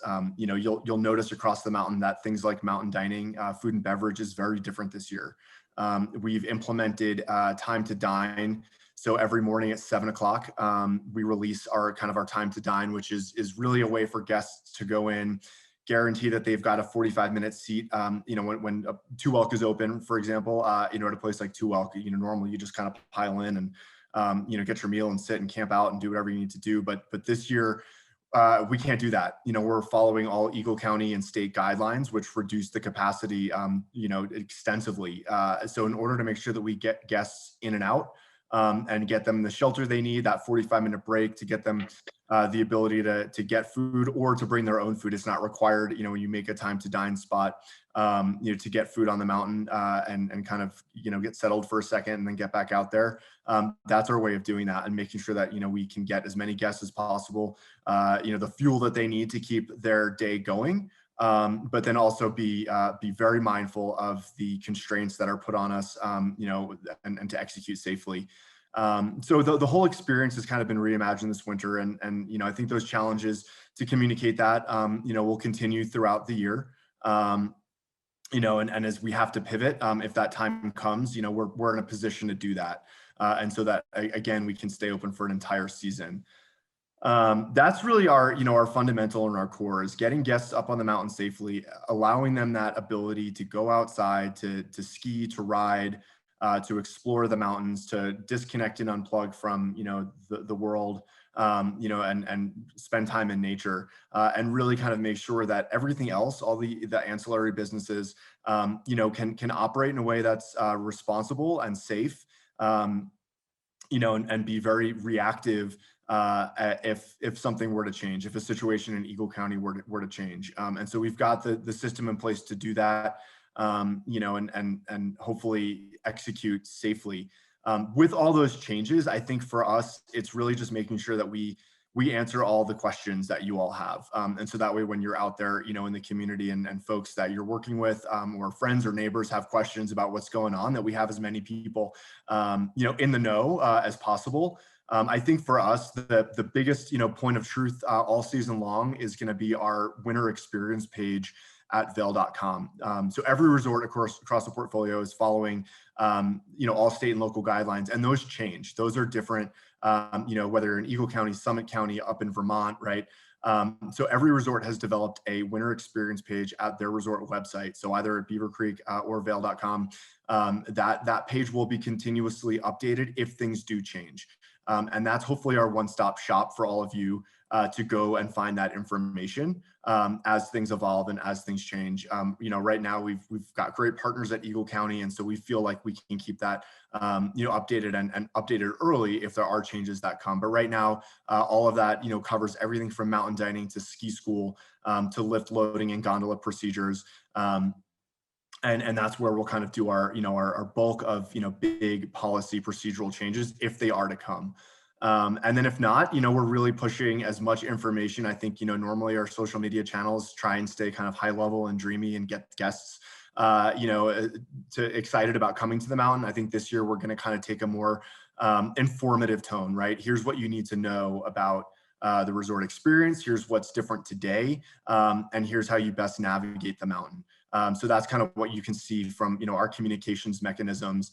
And then I think the third way is really just kind of leveraging our community partners. The town of Vail, they're fantastic partners, and so it's making sure that the signage is accurate and up to date. If we reach a point where reservations are full for the mountain, we're pretty lucky that once this place gets going, it's over 5,000 acres, and we shouldn't have too much of an issue this season with reservations.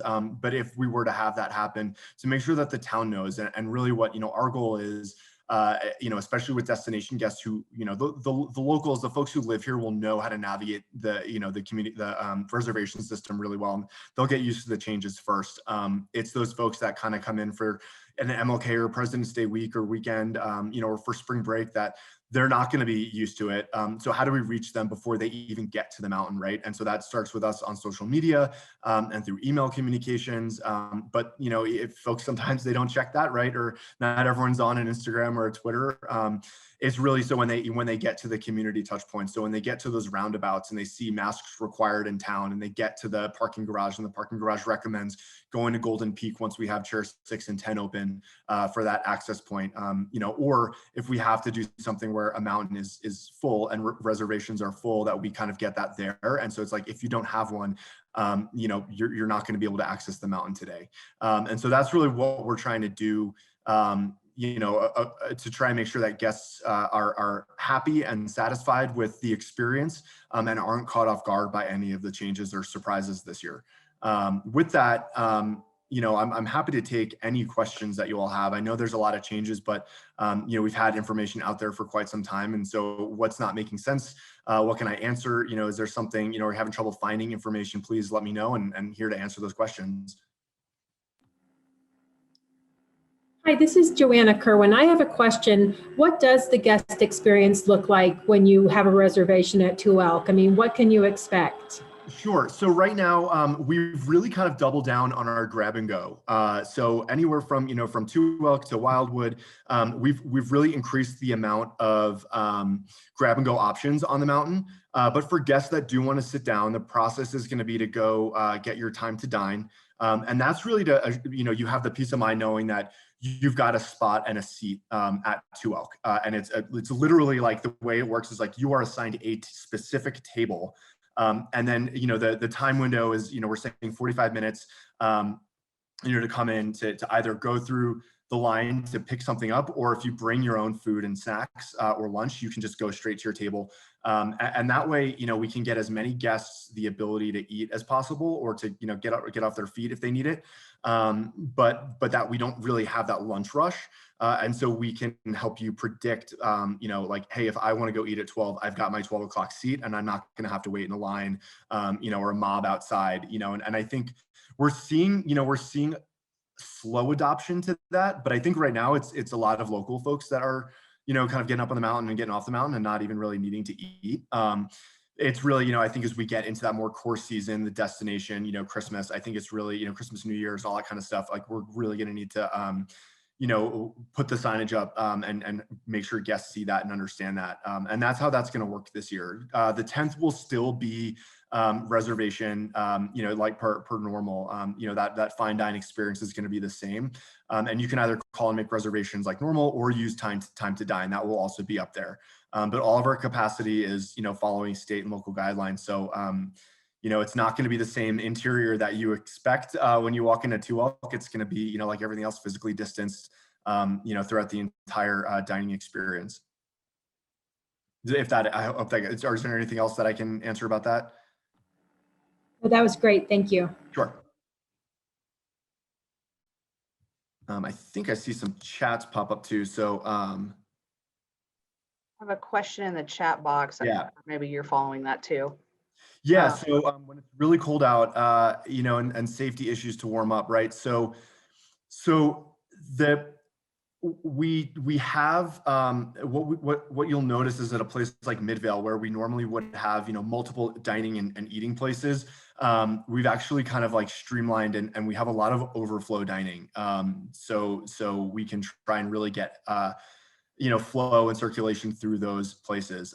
What guests, you know, need to keep in mind this year is that there's no popping in if it's a really cold day. Like if those time to dines are full, you know, unless it's an emergency, you know, and we've got an emergency situation, you know, we will always prioritize, you know, safety. But in, you know, if it's cold, it's cold, you know, and guests have to unfortunately plan ahead. And that's really kind of a big theme this winter is that, you know, like you don't show up to the airport and just say, oh, I think I want a ticket to Miami today, right? You plan ahead, you book your airline ticket. And that's kind of like the name of the game this year is kind of figuring out what is your day going to look like? How do you want to make that day happen? You know, we've actually gotten a lot of questions, for example, about, well, if guests leave midday, like, why can't you open up more reservations? But that's because we want to give guests the opportunity to get off the mountain and get back on the mountain. You know, I mean, our dining is fixed. If it's a beautiful Colorado day, you'll notice up there at places like Wildwood, there are more tables and chairs outside than you've ever seen, right? From a Wildwood experience or a Buffalo's experience. But for those really cold days, you kind of have to think through what your day is going to look like, and not, you know, you might not be able to count on getting into 2Elk to get, you know, a seat and warm up. So that's where time to dine comes into play, where, you know, if you're like, okay, I know it's going to be cold and I want to get, you know, in there to get warm, you go in and you're like, yep, I got my table. Or if you don't, if it's already booked, you know, I might have to go back down into town to figure out how to warm up. And that's why with the reservation system, what we're not doing this year is creating other opportunities for guests like midday to come up on the mountain, because if you're a guest that's like, yep, I didn't get my 2Elk and I need to go back to my, you know, to my lodging, and you need to go warm up it and then come back out later, we need to make sure that you've got your reservation for the entire day so you can do that. So I hope that answers that question. And if there's a follow-on to that, I'm happy to kind of make, you know, answer any additional with that one. This is Joanna. I have another question. We had some clients come into town over Thanksgiving and they had made their reservations and everything. And then I talked to them around noon and they said, well, one of the 5 of us went skiing today. And I'm like, did you cancel your other reservations? And they're like, no, we didn't. I'm like, you're supposed to cancel them if you don't use them. They did cancel them, but they didn't cancel them until like 1 o'clock. What are there consequences? I mean, sure. What are you guys seeing? Sure. So yes, so we want guests to cancel their reservations to open up slots for other people. We understand that life happens, you know, and especially with illness, like we do not want you to feel pressure to come to the mountain, right? If you're sick and you're like, I woke up, I'm, you know, feel gross, do not come, right? And so we understand that, like, if you do feel sick, like the last thing on your mind is going to go into cancel your ski reservation for the day, right? And so we're going to be communicating with guests. We are monitoring for like abuses of the system. One of the things that we did I believe it was last week, is we shifted, instead of that 1 week like reservation period for week of reservations that open for the next 7 days, we will have 7 days open, and every day we're going to release another day. And that was to really cut down on that like Wednesday rush to try and, you know, for folks to be like, I'm gonna just get every day and like go and, you know, if I can only make it out twice, I only make it out twice. It's really like on a rolling basis now to try and like reduce the number of folks that are going in once a week and nabbing every day and then not skiing. Additionally, we're going to be sending out, you know, email reminders, and those email reminders will also say is like, we are monitoring the system for abuses, and we reserve the right that if, you know, you're reserving every day and you're just not showing up, you know, it's kind of like we're watching, and we will kind of, you know, we haven't seen it too much yet, but we're keeping an eye on it, and we'll communicate with guests that are abusing the system to say like, look, like we're going to restrict or withhold your ability because you're really not helping out, you know, a fellow skier or rider.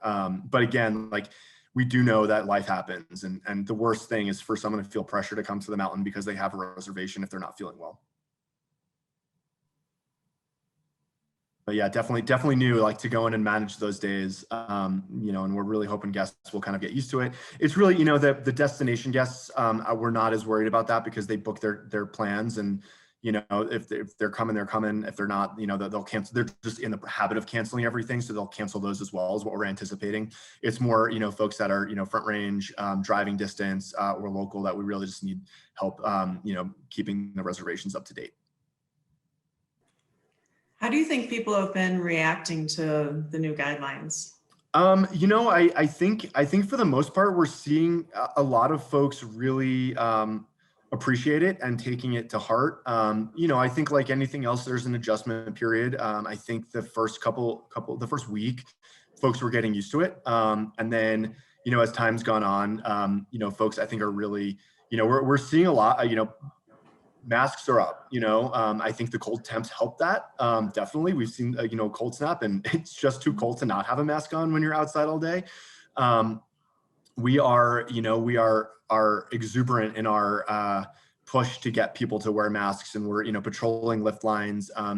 You know, we're watching for trends, you know, that afternoon time period when you start to get tired and fatigued and you're going to the line and you haven't put your mask up. That's when we're kind of sending more staff out to make sure that they're patrolling those lift lines and telling guests that they're required.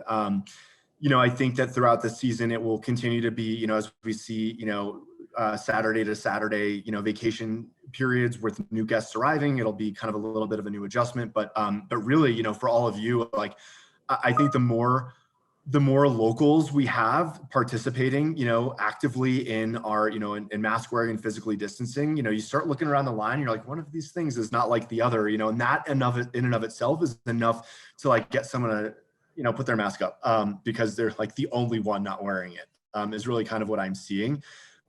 So, you know, I think it's been an adjustment period. I think folks are getting used to the time to dine, and folks are getting used to like physically distancing, you know, all that kind of stuff, on skis. But I think we're seeing like more and more every day. It's gotten, you know, people are really compliant, is what I'm noticing. Are gaiters good enough, or it has to be a mask? Yeah, so it has to be, so anything that covers your nose and mouth. One of the things that we are going to communicate more affirmatively is that, you know, and one of the things that I personally didn't expect seeing were those, gosh, I hadn't seen them in like years, and all of a sudden you're seeing people with like the face covering, the like neoprene face coverings with the holes in them that are like designed for skiing, or like just cover your nose. And so, yeah, we're like, nope, you got to have something that covers both your nose and mouth. You know, and I think the challenging part is like in line, right? It's like right here, and you're like, nope. And so like we're out there and we're asking guests, you know, and reminding them that it's not really an option, you know, and trying to do it in a guest friendly way that, you know, like we really do need your nose covered for this. I hope that answers your question. Yeah, no, I'm hoping everybody goes with the program so you guys can stay open. It's the benefit of everybody here in the Valley. Yeah, exactly. You know, I mean, again, it's I like the compliance that I'm seeing, and it's so hard to put like a number on it, right? But like, you know, when I'm out at share 3 or 4, you know, it's like 99%, you know. That's great. Yeah, it is really great. For me, you know, especially being in PR, I want it at 100%, you know, and I think anyone in public health, you want it at 100%, you know, and so we're getting those, you know, that 1% of people where like, we really are just kind of hitting it. And you know, it's fatiguing for our staff for sure, to be out there and, you know, you hire someone to say, hey, you know, you're your guest services, your, you know, guest information, you're a lift operator, but also we need you to walk the lift lines and tell people, you know, cover those noses, you know, cover those mouths. So it's hiring, but we're out there doing it. For some clarification to Cynthia's question, when I've been on the mountain, I've noticed both neck gaiters pull up over the nose, as well as masks and neck gaiters being used by some Vail Resorts staff. So the last time I went up, I used just a neck gaiter, and I found it so much more convenient and so much easier just to pull it up in the lift line. So I think that was, to her question, it seems like a neck gaiter, as long as it's pulled up, is acceptable. Absolutely. Yep. Yes. It's got to be a covering over your nose and mouth. Neck gaiter is perfect. How is your staffing looking like for this season? Yeah, really great. You know, we've been really lucky here that we've got such a great local talent pool to pull from.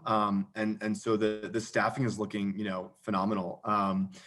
You know, I think the challenge, I think for any business this year is like, as things kind of flex and change, right? So, you know, if anything, the challenge is going to be if things become more restricted, you know, what do we do with excess staff? But we've got, I think we've got a great, you know, a great set of staff this year, and the numbers are looking really good.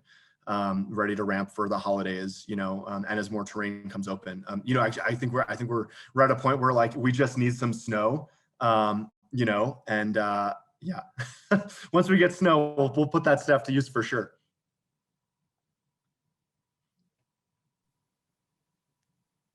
I actually have a question going back to the reservation system.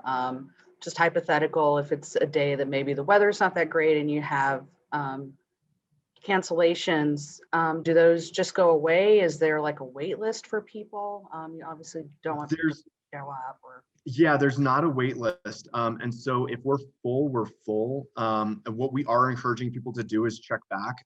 There are so many factors that go into how many reservations are available each day. It's one of them, for example, being terrain and what lifts service that terrain, right? And so if we are able to get an area of the mountain open, you know, and it's kind of like on the edge, like we won't release those reservations. But if we do end up saying, yep, it's open, you know, and this is the circulation that we can anticipate and all that, those other factors kind of line up, we will release more reservations. Similarly, you know, if a bunch of guests cancel, reservations can open back up.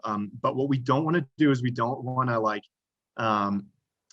guests to miss out and then miss out again, right? So we're trying not to like have a system where we're hey, more reservations are open, because if a guest sees that and then it fills up so quick that, you know, now they missed out twice. You know, there's nothing worse than being let down once than being let down twice. certainly. Kind of our take, yeah. Thank you. If I could offer a little bit of feedback on the cancellation process. When you receive the reservation confirmation, it does have a tab you can click to cancel the reservation. But I've gotten some feedback from some friends that they haven't saved that and they've tried to cancel a reservation and it's been difficult for them to do that. I wonder if that's been perhaps corrected or if that could be corrected. Okay, I'm taking a note of this now and I will pass that along. You know, so when they went back to their Epic page, whatever, their dashboard, they were not able to find a way to cancel the reservation when they went there. Yeah, okay, I'll figure out exactly what we'll do is I'll see if we can put like an instructional how-to about it. I honestly haven't been in to cancel a day, so I don't know offhand how to, like, what buttons to push, but I'll make sure I get that. And one more question. What does the guest experience look like booking ski school lessons? So it's my understanding that if you're under 6, there aren't any lessons. So what does that look like for a family with 3 kids? Yep. So right now, lessons, you have to book 48 hours in advance. What I think traditionally we've had is like a pool of instructors just kind of standing by.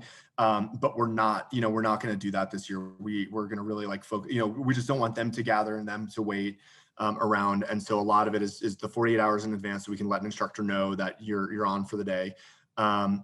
The second piece of it is we're only doing right now half-day lessons, and similarly with because and a lot of that is because the reduced capacity of indoor dining. So at some point you do have to get lunch, and so if it's a full day lesson, not having dining available becomes really challenging. What do you do with that group or that that family? The young kids is another group that has been really challenging to work through. They tend to need a lot more hand-holding, a lot more indoor time, and so it's just not, we don't think it's the right environment to put, both the guests, but also our instructors in that kind of environment. So all Ski and Ride School is now currently laid out, the way it's going to flow on our winter experience page. For a family, I think the best option will be a family group lesson, half day. We are, unless something changed, we are doing young kids for 1 hour private one-on-one lessons. And again, that's because, and I see Meg nodding her head, and Meg might actually know the latest and greatest better than me. So feel free to chime in, Meg. I'm glad you're on the call. But that is so we can, those kids really, their parents can get them set, do that 1 hour lesson, and then their parents can come back and pick them up, hopefully before any kind of extra care is needed. Meg, what am I missing? No, I think, no, you're good. And there is a lot of information on the website. If you just kind of need to keep clicking. But there is private lessons available also. So we're only doing group lessons for half days, but you can do an all-day private lesson with your family. If you want to put your 6-year-old in a private lesson, then you are going to have to be available to meet for lunch or things like that. So if bathroom breaks are needed, things like that, a parent is going to have to be available for that age group for 6 and under.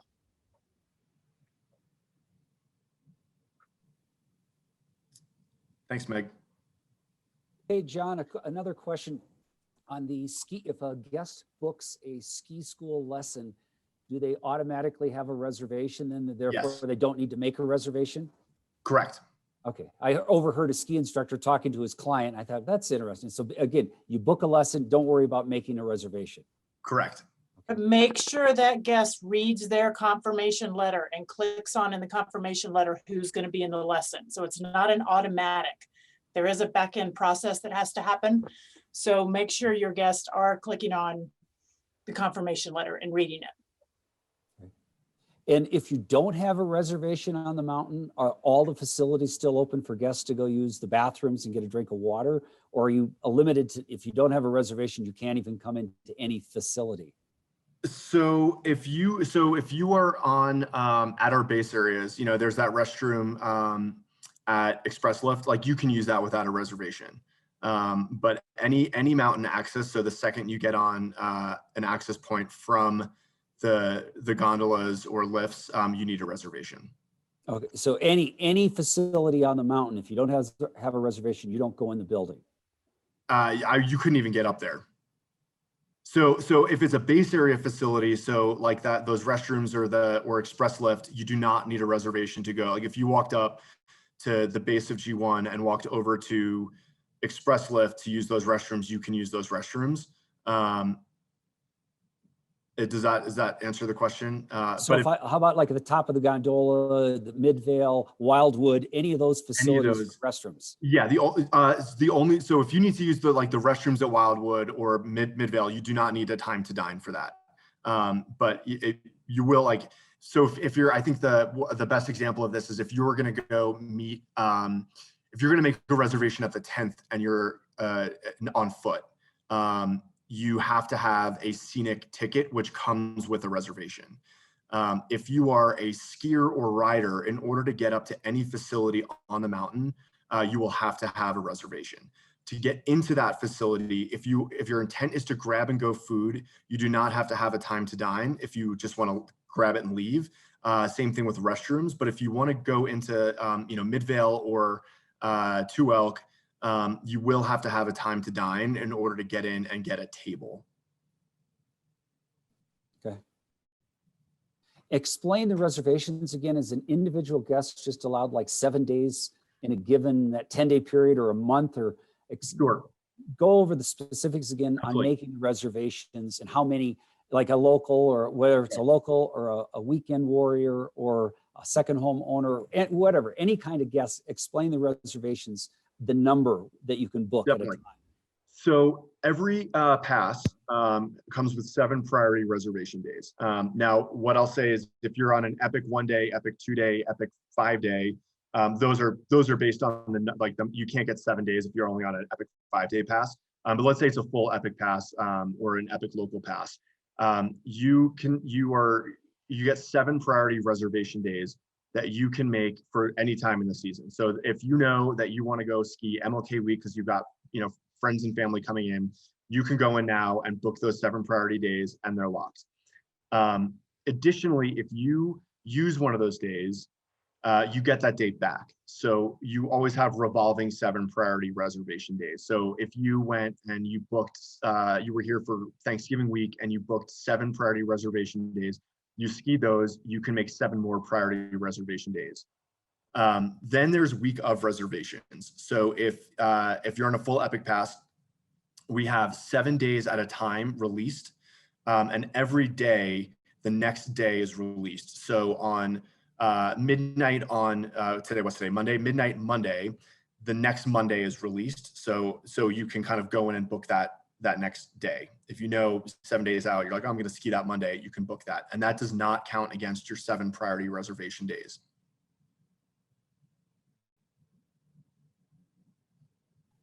But in addition, okay, when you make the reservations, whether it's just a regular day versus a priority day, is it on the reservation system? Does it a specific link for priority days versus regular? Yeah. So once you use your priority day, then that's kind of like, that's booked off on the side, and then it's a separate day that marks off your week of reservation. I think where there's some confusion is that folks are making a week of reservation day, and it might not be clear that that's and I think we're trying to work through that it's not, they're like, oh, did I use a priority day or a week of? It's automatically a week of reservation because it's the same week. So you're not cutting into your 7 priority days. So if you're out greater than a week, so if you're like looking, in January, that will default to a priority reservation day because those week of reservations are not available yet. Okay. What else? What other questions? If you're too shy to speak up, chat, you can put them in the chat box, but great questions and comments for sure. No, this is great. It's a lot. Even, we've been in it, Meg can attest to as well. We've been in it since March, and it's a lot of stuff. It's just a different season, but I'm really, really glad that we can open, and that's really where a lot of the pain that I think, we're all kind of experiencing, just getting used to it, is really all boils down to, I'm just so happy that we can open, the Vail and Beaver Creek this year. And now it's just a matter of trying to do everything we can to keep them open. John, another question. Yeah. On your website, daily website, just for guests, will you be posting what runs will be open or what lifts will be open or what percentage of your acreage will be open, and it would be that day or the day before? I've had a few people contact me and said, well, what's open? I said, well, it's minimal right now. But on your websites, will it be updated, and or will you, if something's being open in the next day, like Game Creek Bowl, suddenly it's open on last Friday, whatever, will you give notice, or is it just sort of magically this is what's going to open up the following day and you're lucky if you happen to hit that day? A little bit of both. So we every morning our team will load in and it's on web what runs and lifts are open and available. So that's what's kind of that'll probably happen about 8:50 for a 9 a.m. open. I think as the terrain gets more challenging to predict, when you talk about like back bowls, like will we have, Blue Sky Basin open? We won't click that open until it's actually open, because we don't want to create a situation where like guests are like waiting for the rope drop, because that can get a little dangerous. Same thing with big announcements like Game Creek Bowl. If it's new terrain, we're not going to do, unless we're like 100% certain that there's no chance that this won't open. Most likely we will announce that morning of and via social media. So we'll try and do a social media, Twitter, Instagram, Facebook push about, you know, the new terrain opening and a terrain alert. And then again, what we're trying to do is alert guests, you know, like it's really those base area access points, you know, 10 minutes prior, so they know, like, can kind of start mapping out their day. But you know, as the season progresses, generally it becomes more easy to predict, and so we'll start to see more of that in the morning. Like, here's everything. You know, we'll still do the grooming report every morning, you know, so folks know what's groomed, and they can find that in person, and we're going to start putting that up online as well. But what we really don't want to do is create situations where, especially if it's a new terrain opening, you know, I get messages like hourly about when are you opening the back bowls, and you're like, oh man, you haven't been tracking the weather because we haven't had a ton of snow. But like, they're chomping at the bit. And so what I don't want to do is create a situation where, like, we intend on opening, you know, sun up, sundown tomorrow, and then like the hounds are just out, like waiting for the rope to drop and, you know, start tripping over each other, taking each other out on the way down to try and get that first little bit of like back bowl action. So that's kind of why you might not see it, and it might be a little bit more of a, like, hopefully you're there at the right time. But that's kind of our strategy right now. I have a question regarding first tracks. For the different organizations and clubs that, you know, have offered first tracks in the past, how does that look, you know, this year? You know, I think they're still working through all of that. You know, I know some of the resorts are not doing first tracks. Meg, I don't know if you've heard of a final on that. I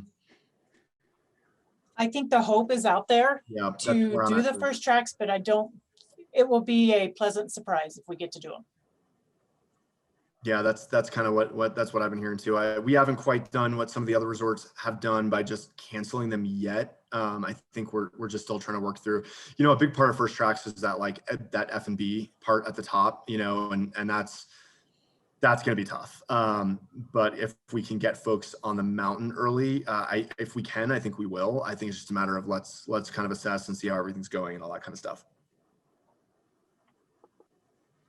I have a question in the chat box from Bill. Will you be reactivating the Mid-Vail Mountain Camp? It's nice to be able to see what's going on.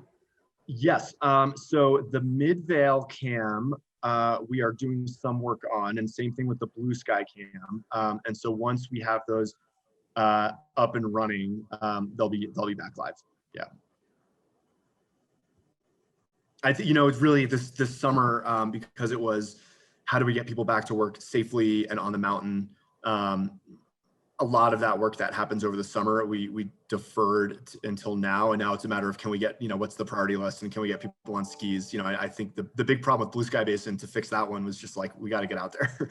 And normally summer you drive a truck, but we didn't do that because we were making sure that we could do everything as safe as possible.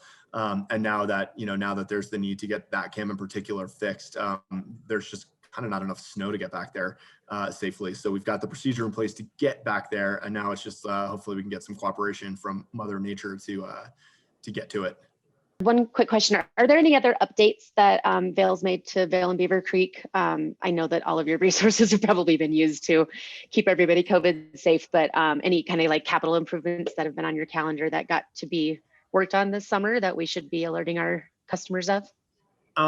You know, the focus for this summer, you know, was less on the capital improvement piece and more on the return to work, and how do we get folks back to work in a way. I mean, you know, if you just even think about, I'm talking about getting out to Blue Sky Basin, for example, like, you know, it's a pickup truck, and, you know, normally we'd fit like 4 people in there, and you're like, well, we're not gonna put 4 people in a pickup truck, you know. So how do we do that, and how do we get, you know, to these spots on the mountain to make improvements and changes and updates? And I think what we really focused on was, you know, let's get the work done safely to open the mountain, and, you know, really focus on getting lifts done in time. And all of that took longer because, you know, when you talk about just even getting up to the poles and, you know, areas where you need to do those like checks to get lifts spinning, just even getting people up there was a much slower process. So that's really where we put our focus this summer, was to, you know, let's figure out the procedures right to keep everyone safe and healthy and get the critical work done spin lifts and groom trails, and open, shelters, and that's really where we focused this year. I mean, I would say like the biggest change that you can probably point to is like that, like even blew my mind a little bit, was like how much outdoor seating we have, and moved, benches around, benches and tables around the mountain. That's like, I mean, we are, I think, so lucky to have the weather we have most of the season. And you can, I mean, I was up at Wildwood and was like, holy cow, like you could really just bring your lunch and just sit up here and enjoy the weather and not feel like you have to go inside. I had a reporter up here last week skiing who had not eaten indoors since March. And was like, do you feel like safe to eat on the, and like her plan was just to eat in her hotel room. And she's like, do you feel safe going into like an indoor dining? And I was like, yeah, absolutely. I mean, we are working with, everyone to make sure that the spacing is right and that we're managing flow through our restaurants and doors are open. I'm like, but I don't even think you want to. I mean, it's a beautiful day out here and the sun's out, and if you want to get something from us, go grab and go and sit outside. But if you want to bring your own, I mean, that's where I'd be, so it's kind of nice that we have the option for folks. And I think, and her reaction was she felt very safe going inside, but it was also like, yeah, this is really cool that I can just sit outside and it's, it's set up for it. So that's kind of where we did a lot of that, of focus. And I think if anything's going to feel different, it's like, oh, that's kind of cool, and those are some of the changes. John, is grab and go available at all the mountain spots? Yes. Yep. Except the 10th. There's going to be no grab and go at the 10th. Thank you, John. No, of course. This is great. I think the more information you all have and, to assist your clients and neighbors and friends, I think the better, the better we all are. And, I think because folks get in such a routine, especially with skiing, it's such a part of their, like, I mean, even mine, like, it's such a part of my daily life that like any change, like, whoa, what is that? And it really catches you off guard. And no matter how minor it is, that, the more we can kind of talk through some of these nuances and differences, there's only so much we can put like on web for people to, like, before people's eyes glaze over and roll in the back of their head and they're like, now they've gotten nothing. These conversations, I think, really help us in the community. And I think that's kind of where it starts to get the word out. John, just a comment from my own experience on the mountain. Yeah. My experience was in the lift lines, the personnel, and especially the redcoats that are up there at the merge points, were doing an exceptional job of accommodating people and how people wish to be separated on the lifts. They're doing a really good job. And if you could pass that on, I know sometimes it's very difficult that not all of our customers or guests are appreciative of the job they're doing. So I think you need to pass that on to the appropriate people.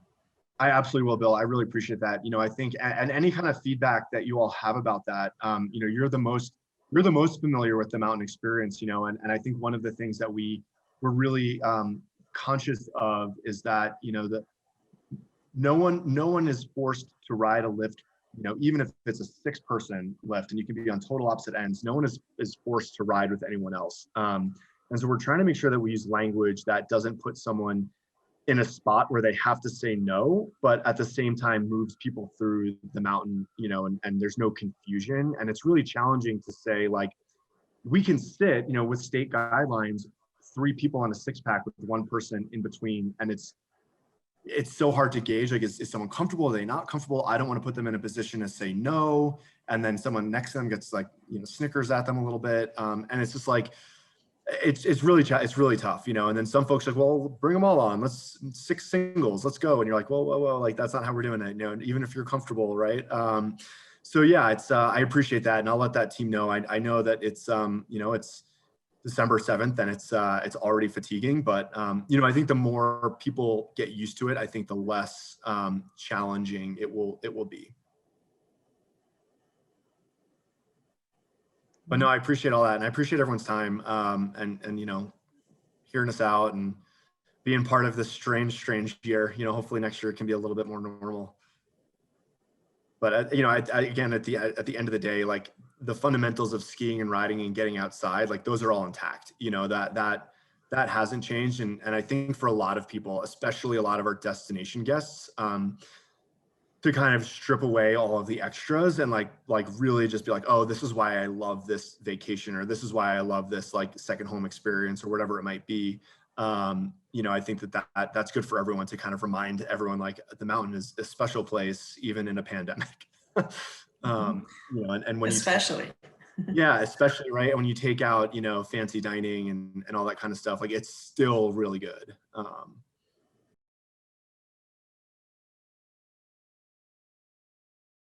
Thank you for being here. We have Tom Boyd, who's the Director of Public Relations for the Vail Valley Foundation, and he is also Director of the Gerald R. Ford Amphitheater.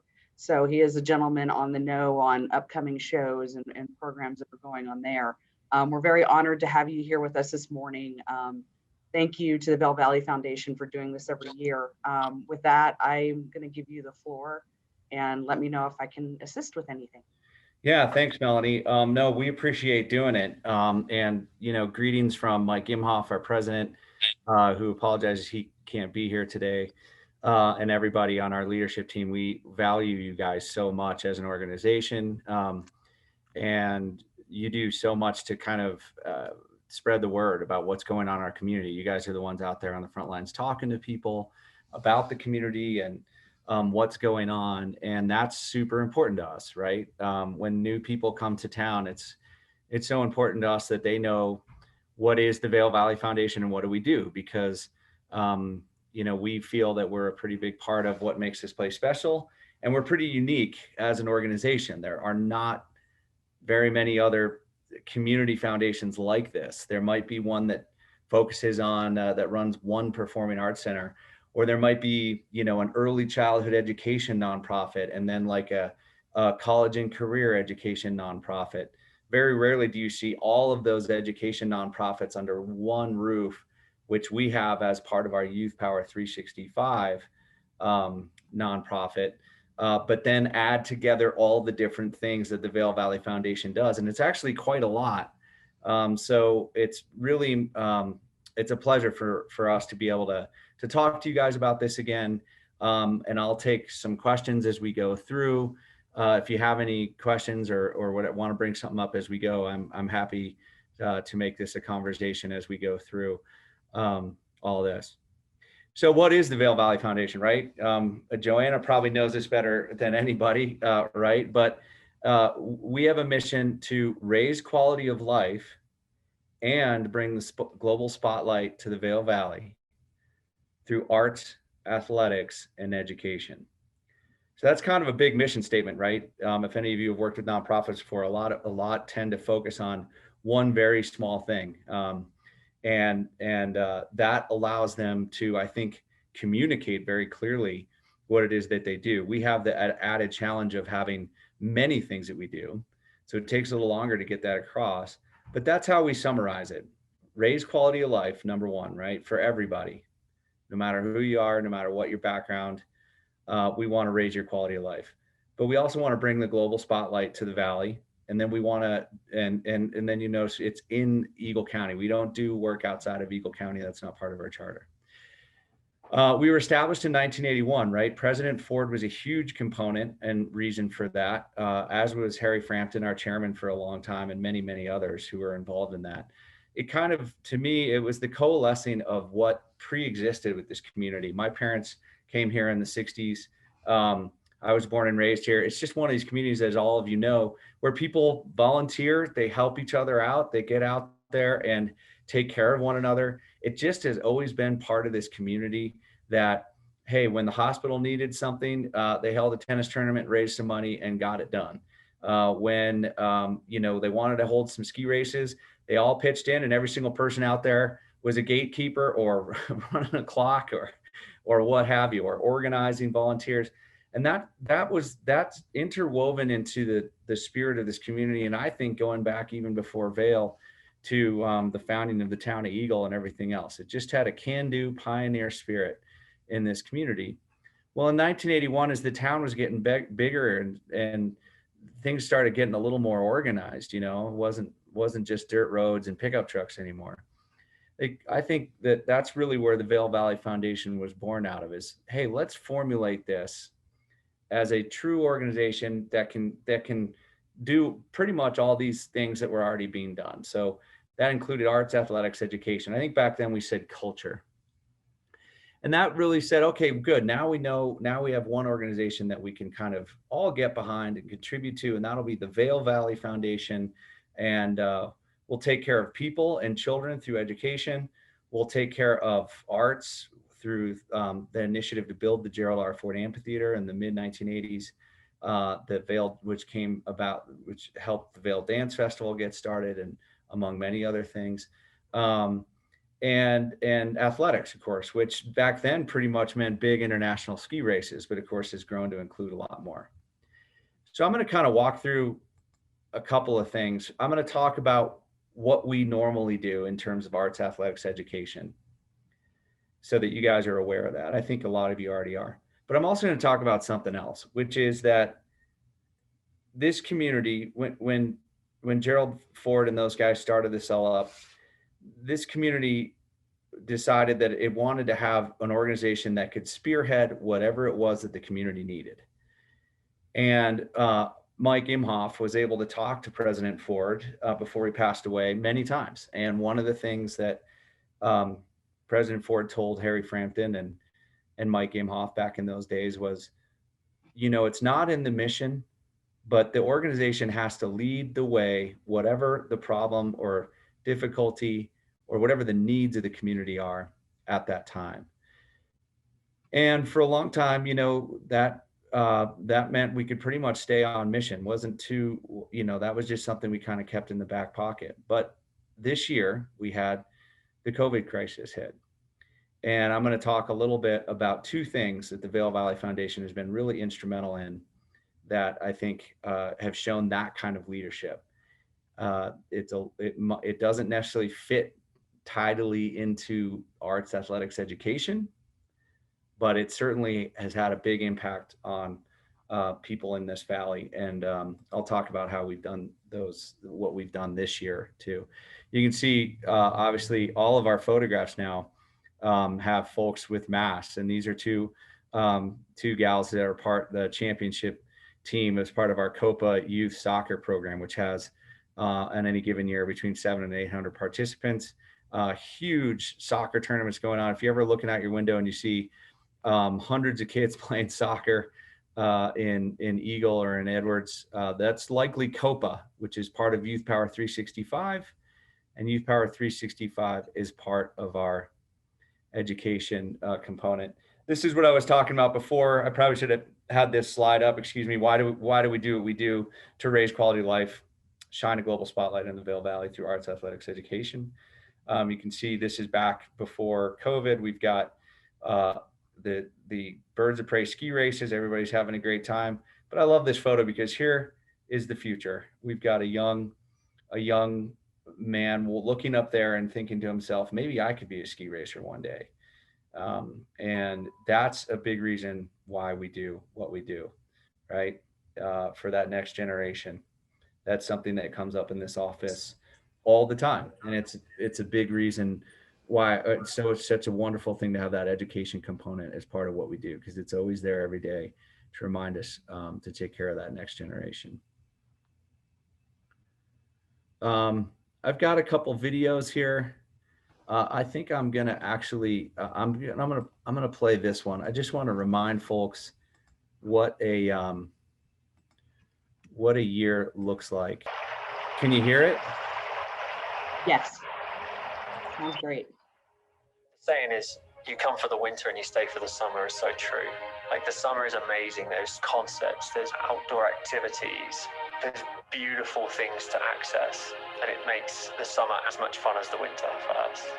I feel very fortunate that I've been able to work here for 17 summers. I wanted to be involved in the community on a different level. I'm a sports and music and outdoor nut, so to be able to work in the sports and music and outdoor world, it's fun to be able to do something you love. Summers have become a busy time for the Vail Valley Foundation. There are so many projects that are so important to this community. There's the GoPro Mountain Games, Power Hours Summer Camp, the concert series, and the Vail Dance Festival, just to name a few.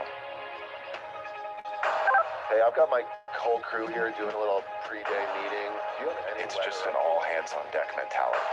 Any of the 60 plus employees at the Vail Valley Foundation will drop whatever they're doing on their weekend to go and volunteer for another department's event that's running. So there's actually 8 presentations at stage this evening. It's probably the Vail Dance Festival is a monumental collaborative effort. It takes hundreds of people from all sorts of backgrounds, our volunteers, our stage crew, our ushers and our box office staff, and all our generous supporters. It's something that everyone makes an investment in, and you can see that when the curtain goes up. Yeah, we're just gonna set it up. The mayhem behind the scenes is what makes you gut laugh throughout the course of the day. There's a very committed group of people that work here and make it really fun, and they'll be here from 6:30 in the morning until 2 a.m. You guys seem like you're awesome inventors. It truly does take a village, and what we're able to do is bring that village together, whether it's the parents bringing them into the school, the teachers giving some extra time with the kids, the food service lady who wants to make sure every kid is fed. We convene all these together into our programming so the kids have many adults that love and care for them, that want them to succeed. You get so wrapped up in dealing with the customer service and the people and getting them seated, and you forget to watch what's going on stage. And every now and then I will stop and listen for a second and take it in. It is pretty cool to think that this is what I get to do every day.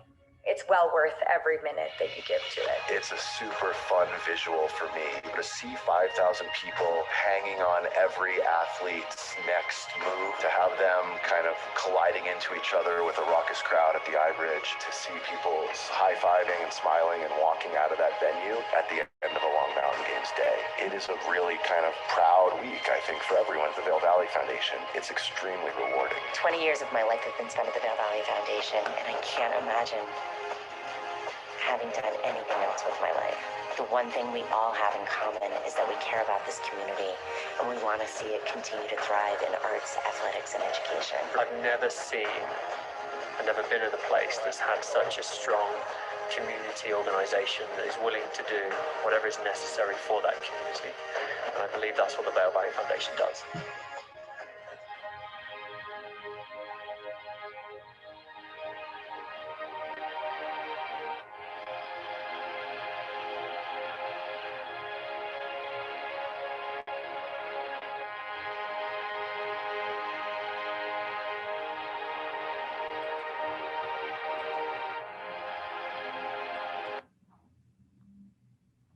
All right. So that's a couple years old, that video, but it reminds me, and that's the video that I watch. It reminds me of who we are and what we do. And it gets me pumped up, and we're pumped up over in this office for what is, for what's coming, and what we'll be going back to soon, right? You can see in that video, my predecessor, Jen Mason at the Gerald R. Ford Amphitheater. Does everybody know? I feel like everybody knows Jen. Does everybody out there know Jen Mason? She's so fantastic. She's a Vail Town Councilwoman, and was the director of the Gerald R. Ford Amphitheater. When she left after 16 wonderful years at that venue, I stepped into that role with a few other folks to help because Jen was one of those people we needed, like 2 or 3 people to come in to replace her because she was so valuable and such an asset. We love Jen and still talk to her all the time. And we'll be celebrating her birthday this weekend, actually. But she's featured in that video along with Dave Dressman and a few other folks.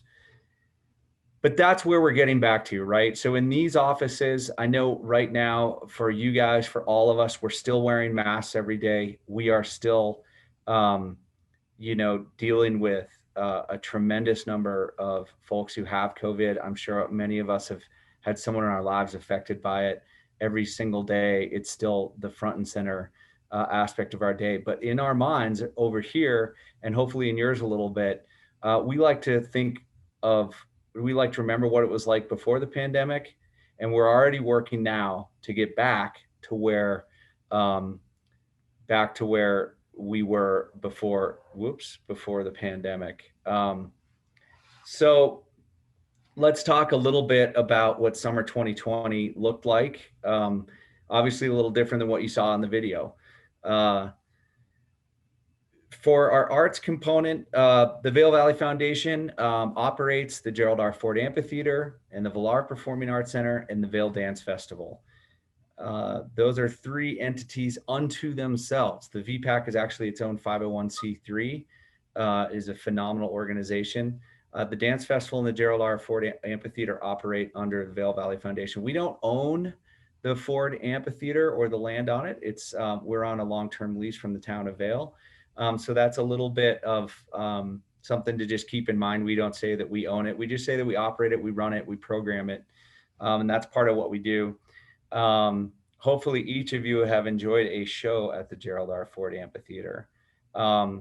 This is what, again, it looks like when we're allowed to have full capacity.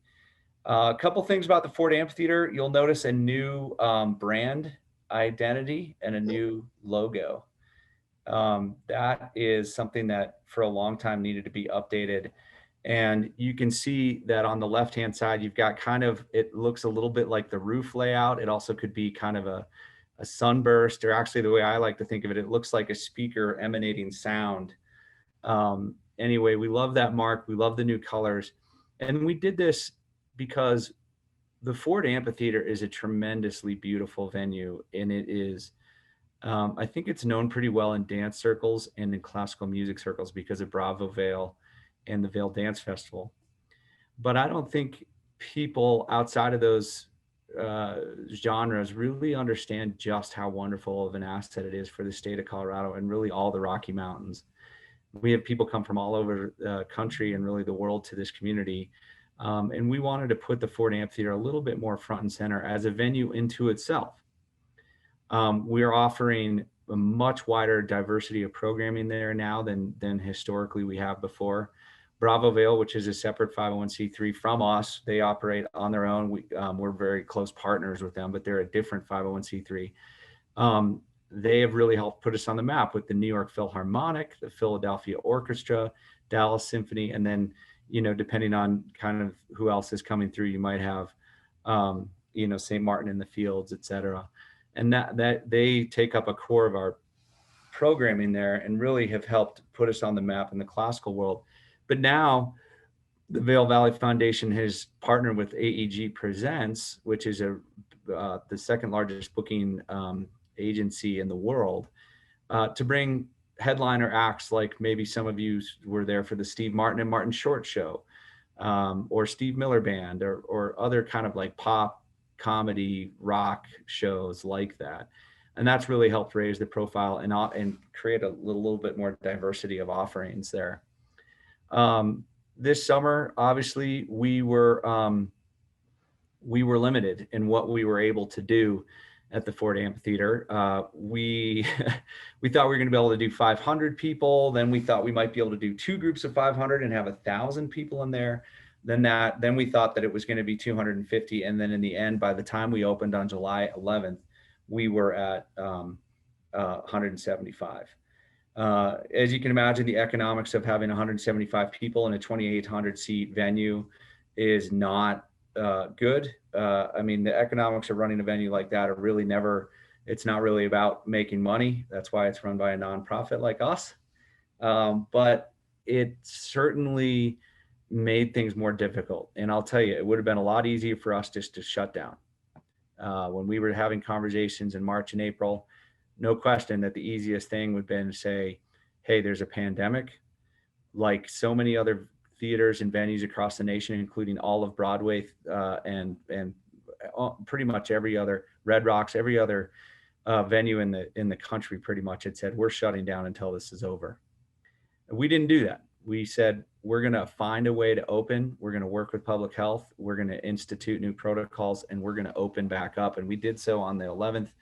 And we continued to have shows. You can see, that these are kind of our numbers from before pandemic. But we were able to keep going. And I think that sent, not only did it send a message to everybody in the state and the region who pays attention to what's going on up here that, hey, Vail's going to keep trying to safely proceed and stay open and keep our businesses and our economy running.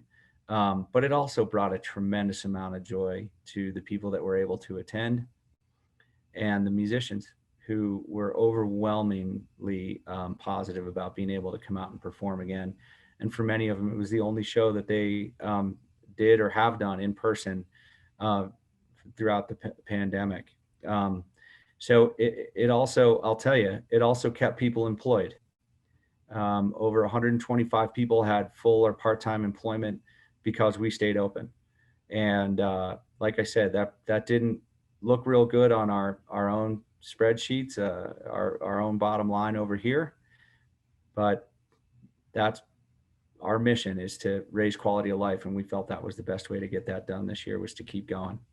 And we did it. We did it safely. No recorded transmissions. We still managed to do 15 in-person events, 22 total events. You can see all the numbers there. It was in some ways the best summer we've ever had. So thanks to all of you who came out and supported us this year. We had a little fundraising thing called Turn Up the Amp, raised $60,000 to help us withstand sort of the economics of what was a very, very difficult year. And we closed, as we usually do, we closed down in September, October. But boy, we're looking forward to next year and opening up. And we'll be able to open up at a normal time frame. We do think there'll still be restrictions in May when we start doing high school graduations there. We think there'll be restrictions into June, maybe even July. But we're feeling confident that by August, September next year, we might be back to having full concerts in the venue.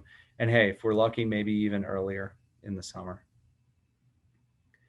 Vail Dance Festival is a great story for this year. We did an all virtual Vail Dance Festival. When we first brought up that idea, it felt like the wind had been taken out of our sails, because being together with the people of the Vail Dance Festival is what makes it special. It's a group of people that you just become friends with. It's like summer camp, and dancers from around the world get together. Nicest group of folks you can ever imagine. Very well curated by, of course, the great Damian Wetzel, who's also the president of Juilliard School for the Arts, and still manages to be the artistic director of our festival as well, which both are very, very heavy lifts. And as Damian and the creative team started putting things together, all of a sudden it came alive, and something totally unexpected happened. We had an unbelievable digital engagement experience with the Vail Dance Festival that was above and beyond anything we'd ever had. And because we were doing something, and because of the incredible dancers who were involved, who now you can see on Gap commercials and everything else, and iPhone commercials on TV, the engagement was phenomenal. And the media, who had very little to talk about the arts and entertainment world, really latched onto our story. And we had more than 1 billion, that number's not on here, but we had more than 1.3 billion, we call it impressions, which means like total audience that read stories about the Vail Dance Festival in the New York Times, the Wall Street Journal, USA Today, you name it. And not just one story, but multiple. And so we had just a very, very successful digital festival that also introduced us to new audiences, many of whom said, I didn't even know this existed. I'm coming next year. So 2021, we feel very confident the Vail Dance Festival will be back. You can go to vaildance.org and get all the information there. And we're already working, like I said, we're working on the program for that event. And we're going to be announcing that, it looks like, we're hoping late February and March, we'll be talking about what we're doing with the in-person Vail Dance Festival. So these are the kinds of things that are very uplifting if you're in the arts and entertainment event world like I am, that, hey, we're making plans to come back. Woohoo! Very, very exciting. Any other questions on those two items before I kind of keep trucking here? Looking at time and want to make sure I'm at the right pace. Also in our arts world, the Villar Performing Arts Center, as I mentioned, they are their own 501c3. They are part of the Vail Valley Foundation family of nonprofits. VPAC had probably the biggest challenges in our arts component. They were open and having the best year in the history of the venue. They were setting occupancy records. I don't know if anyone caught the Lucas Nelson show in late February. I think it was the 28th. Incredible show, packed to the gills. It was lovely and wonderful. And then we had a big fundraiser for Youth Power 365 in there in March.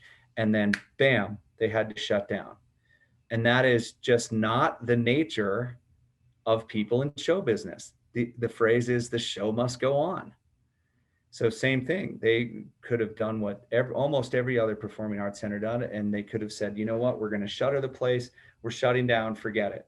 Laid off all the workers, furloughed everybody, and gone home. But that's not what they did.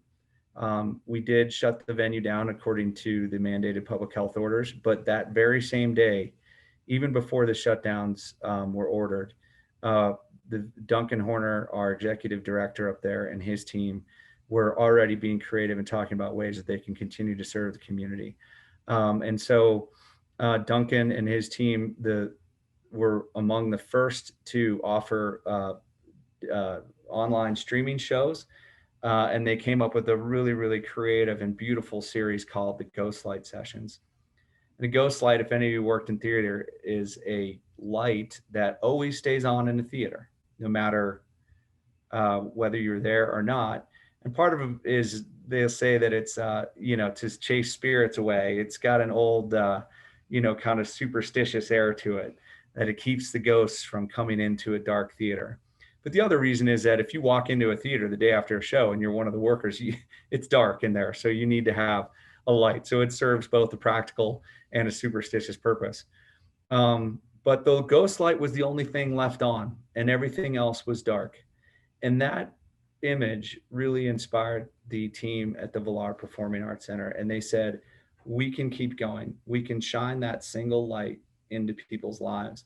And so they very, very quickly started the Ghost Light Sessions on Thursday nights, giving employment and exposure to local and regional artists, which was extremely important to us. And again, on mission for us at the Villar Performing Arts Center. And then they carried that on and became one of the first venues in the country to offer in-person seating, physically distanced, with health and safety protocols in place. So this had a couple effects. Number one, it gave people joy. Like I said, same as the Gerald R. Ford Amphitheater. It gave people that place to commune and express joy and sadness and everything that the arts brings to our lives.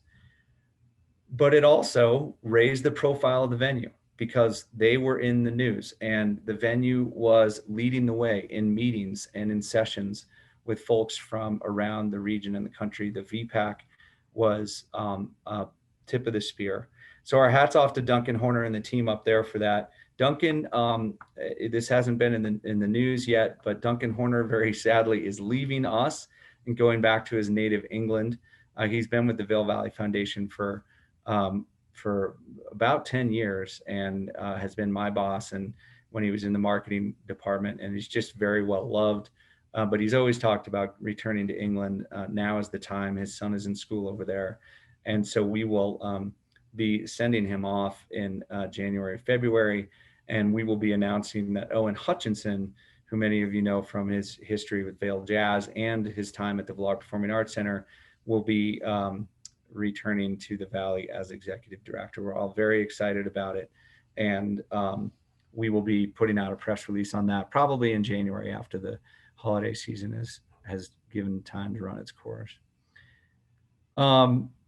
Athletics this year, and I'm just going to go through a little bit more kind of what is going on with the rest of the VBF, and then I'll kind of talk a little bit about how we respond to the pandemic before I open it up to just a Q&A session at the end. But athletics were the toughest component of what we had to do. Obviously, you can't bring 80,000 spectators and 4,000 athletes together for the GoPro Mountain Games every June, like we do every June. So we had to get creative there too. We came up with something called GoPro Mountain Games Elements. We did 4 in-person events and 3 virtual events. And we went digital, and we managed to continue that incredible online engagement. But it certainly was not the same as a typical year, nor could it have been. We're looking forward to bringing the GoPro Mountain Games back in June. We think that June is kind of on that borderland where we may not be able to have it quite like it was in the past. But we're going to do everything we can to just create an incredible experience for everybody who wants to get out there and participate in mountain sports and culture in 2021. The Birds of Prey is, again, it's an iconic event that started here in 1997.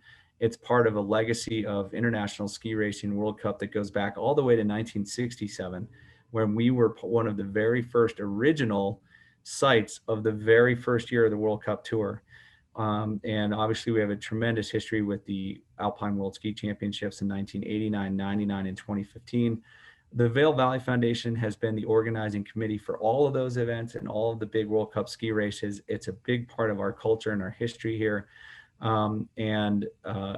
Unfortunately this year, in agreement with the International Ski Federation and all the other events in North America, we agreed that the best thing for everyone was to keep the World Cup Tour in Europe this year. It made logistics and testing and travel and everything a lot simpler, and it's still very complicated for them over there. So we're not able to hold it this year, but it would have been last weekend. We would have celebrated Joanna Kerwin in the Finnish area, and we were not able to do that, but we were able to do some digital celebrations and online celebrations of our Volunteer of the Year.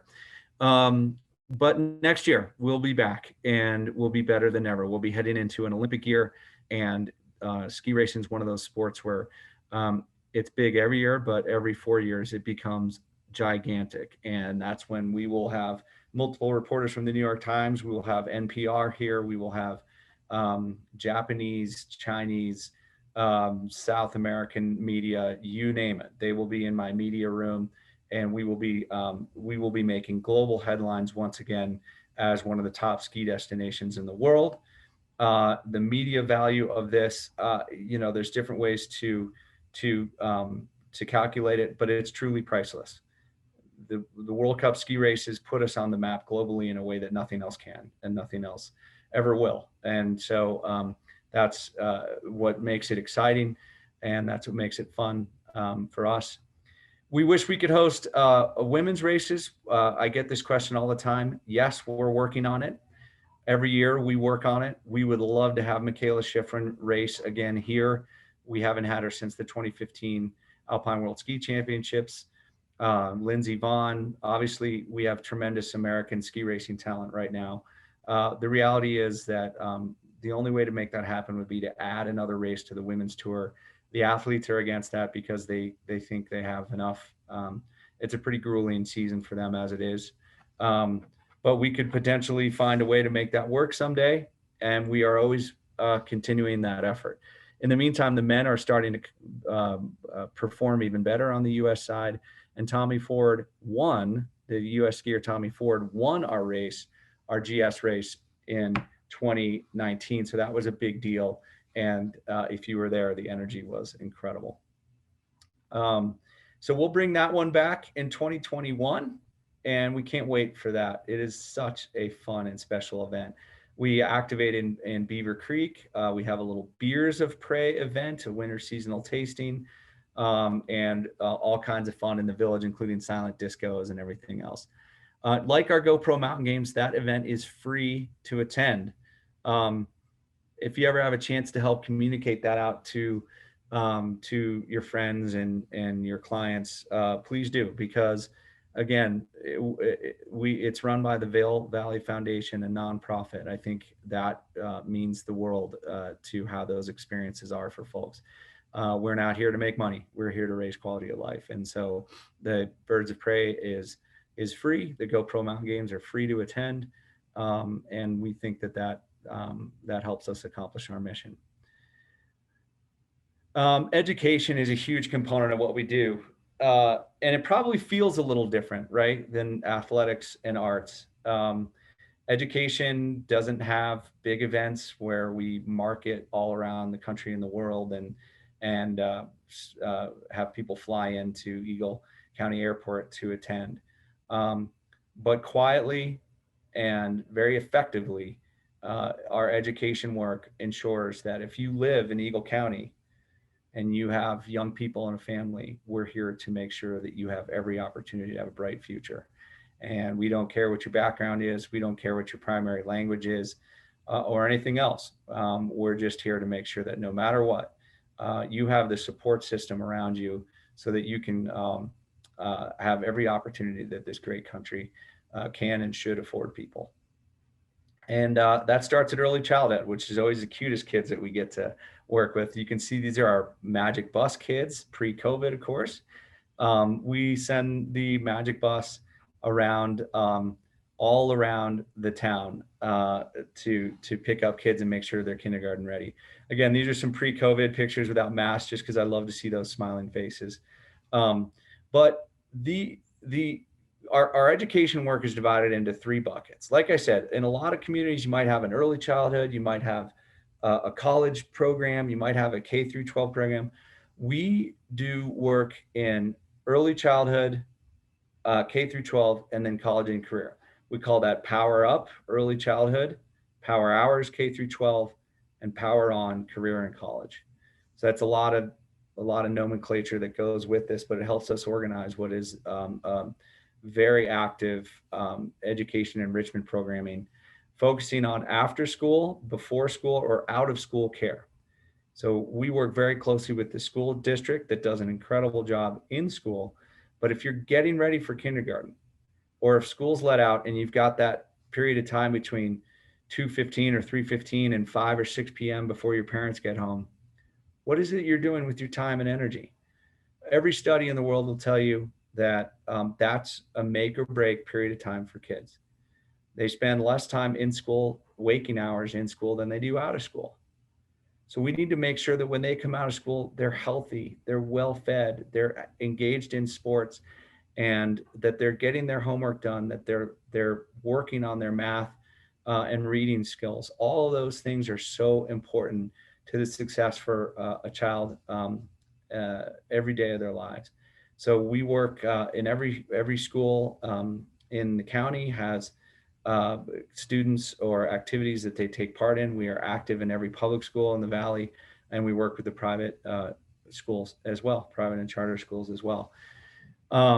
Youth Power 365, many of you might, if you've been here for a while, you might remember the Youth Foundation. Vail Valley Foundation has had education as part of its work since 1981 and did an incredible amount of work, mostly through granting mechanisms in education. But in 2011, we merged with Youth Foundation to form Youth Power 365. So Youth Power 365 is a continuation of the Youth Foundation's work and a continuation of the Vail Valley Foundation's work, which goes, like I said, goes all the way back to 1981. And it's a phenomenal organization. Many of you have maybe taken part in the biggest fundraiser that this county has every year, which is saying something because it's a very, very giving county. That fundraiser is the Star Dancing Gala.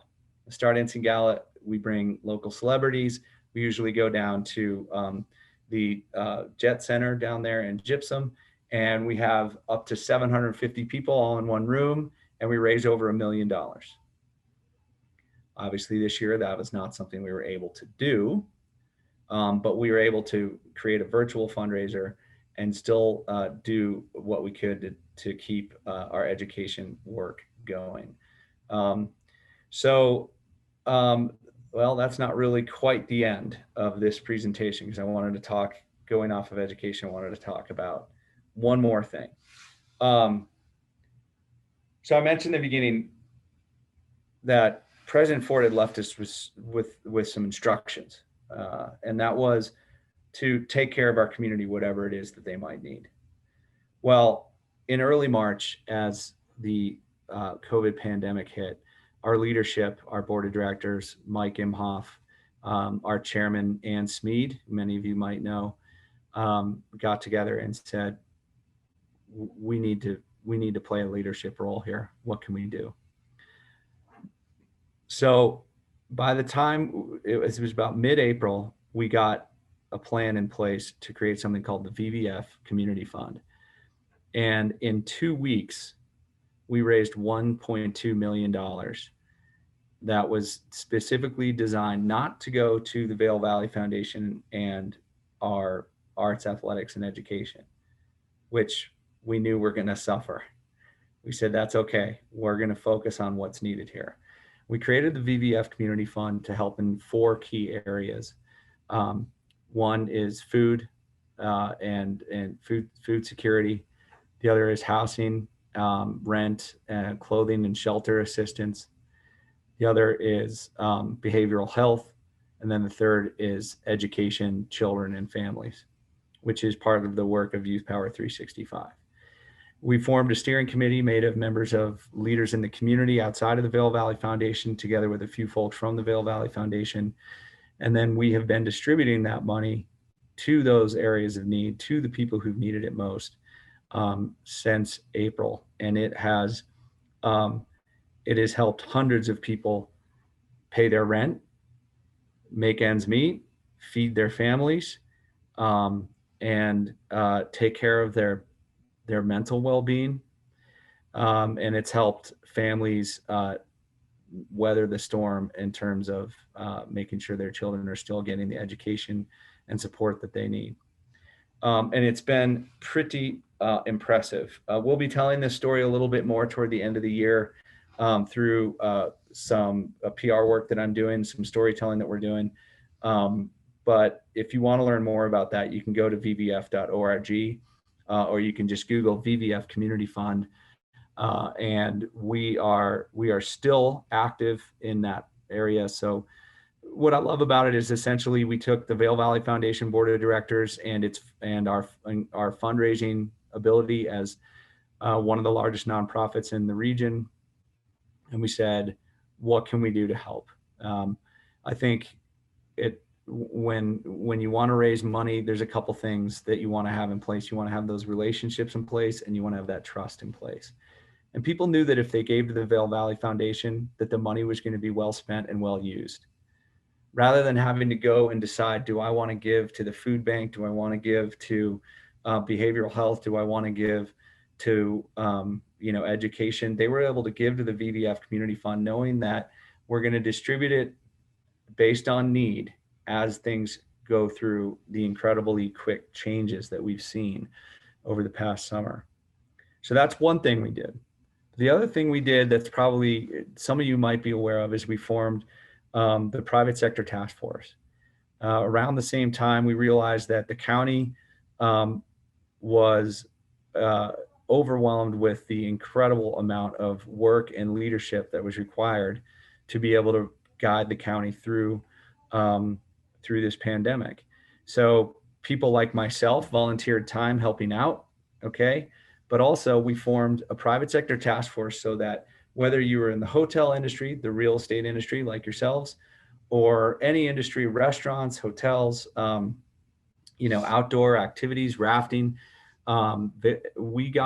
we organized, Mike Imhoff in particular, picked up the phone and started organizing folks into the private sector task force so that we could have an entity that represented all the organizations in town and the kind of sectors of industry sectors in town, including education, including the schools and everything else, and unify with the county in once weekly meetings so that the county could hear from the private sector what our needs and concerns were. How many people are we allowed to have in our restaurant? What if we go out into the street? Is that acceptable? What if we do this, that, and the other thing? So it helped organize and unify our response rather than, one hotel deciding to do it one way and the other doing it another way. And then you can imagine the amount of conflict and difficulties that might arise. Vail Valley Foundation stepped in as a kind of neutral leadership entity and said, what can we do to organize folks?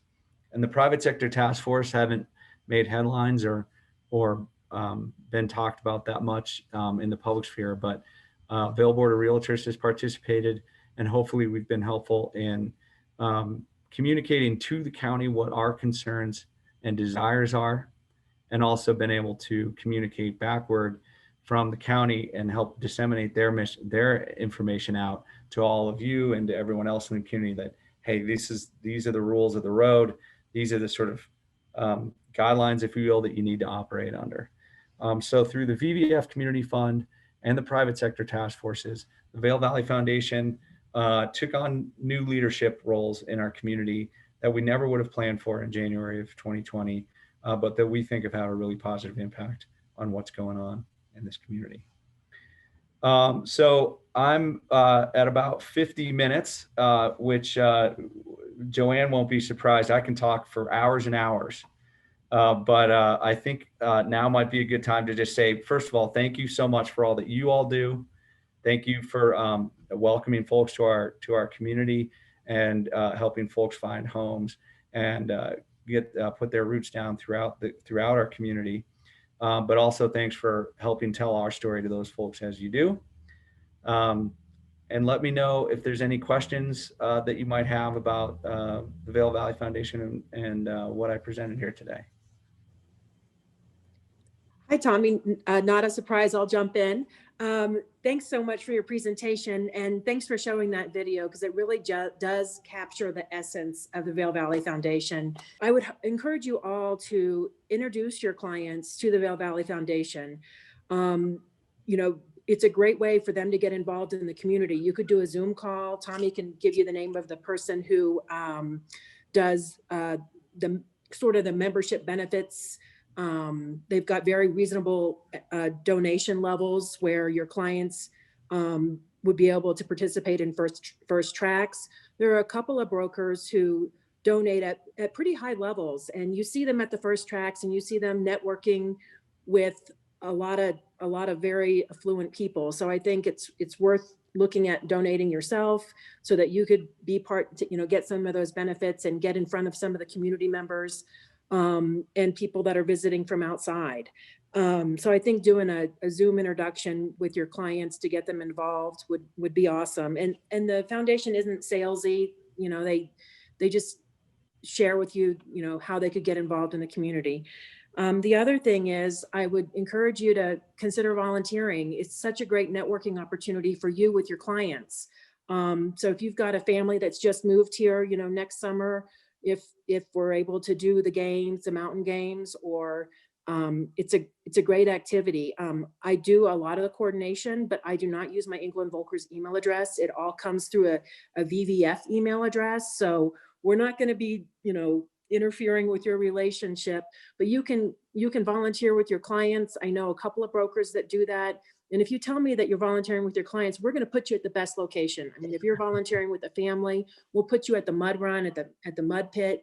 So I think it's a great way for you to have a reason to spend time with your client. That's really fun. So that's my sales pitch for the day. Thanks so much for that, Joanne. It's totally right on, right?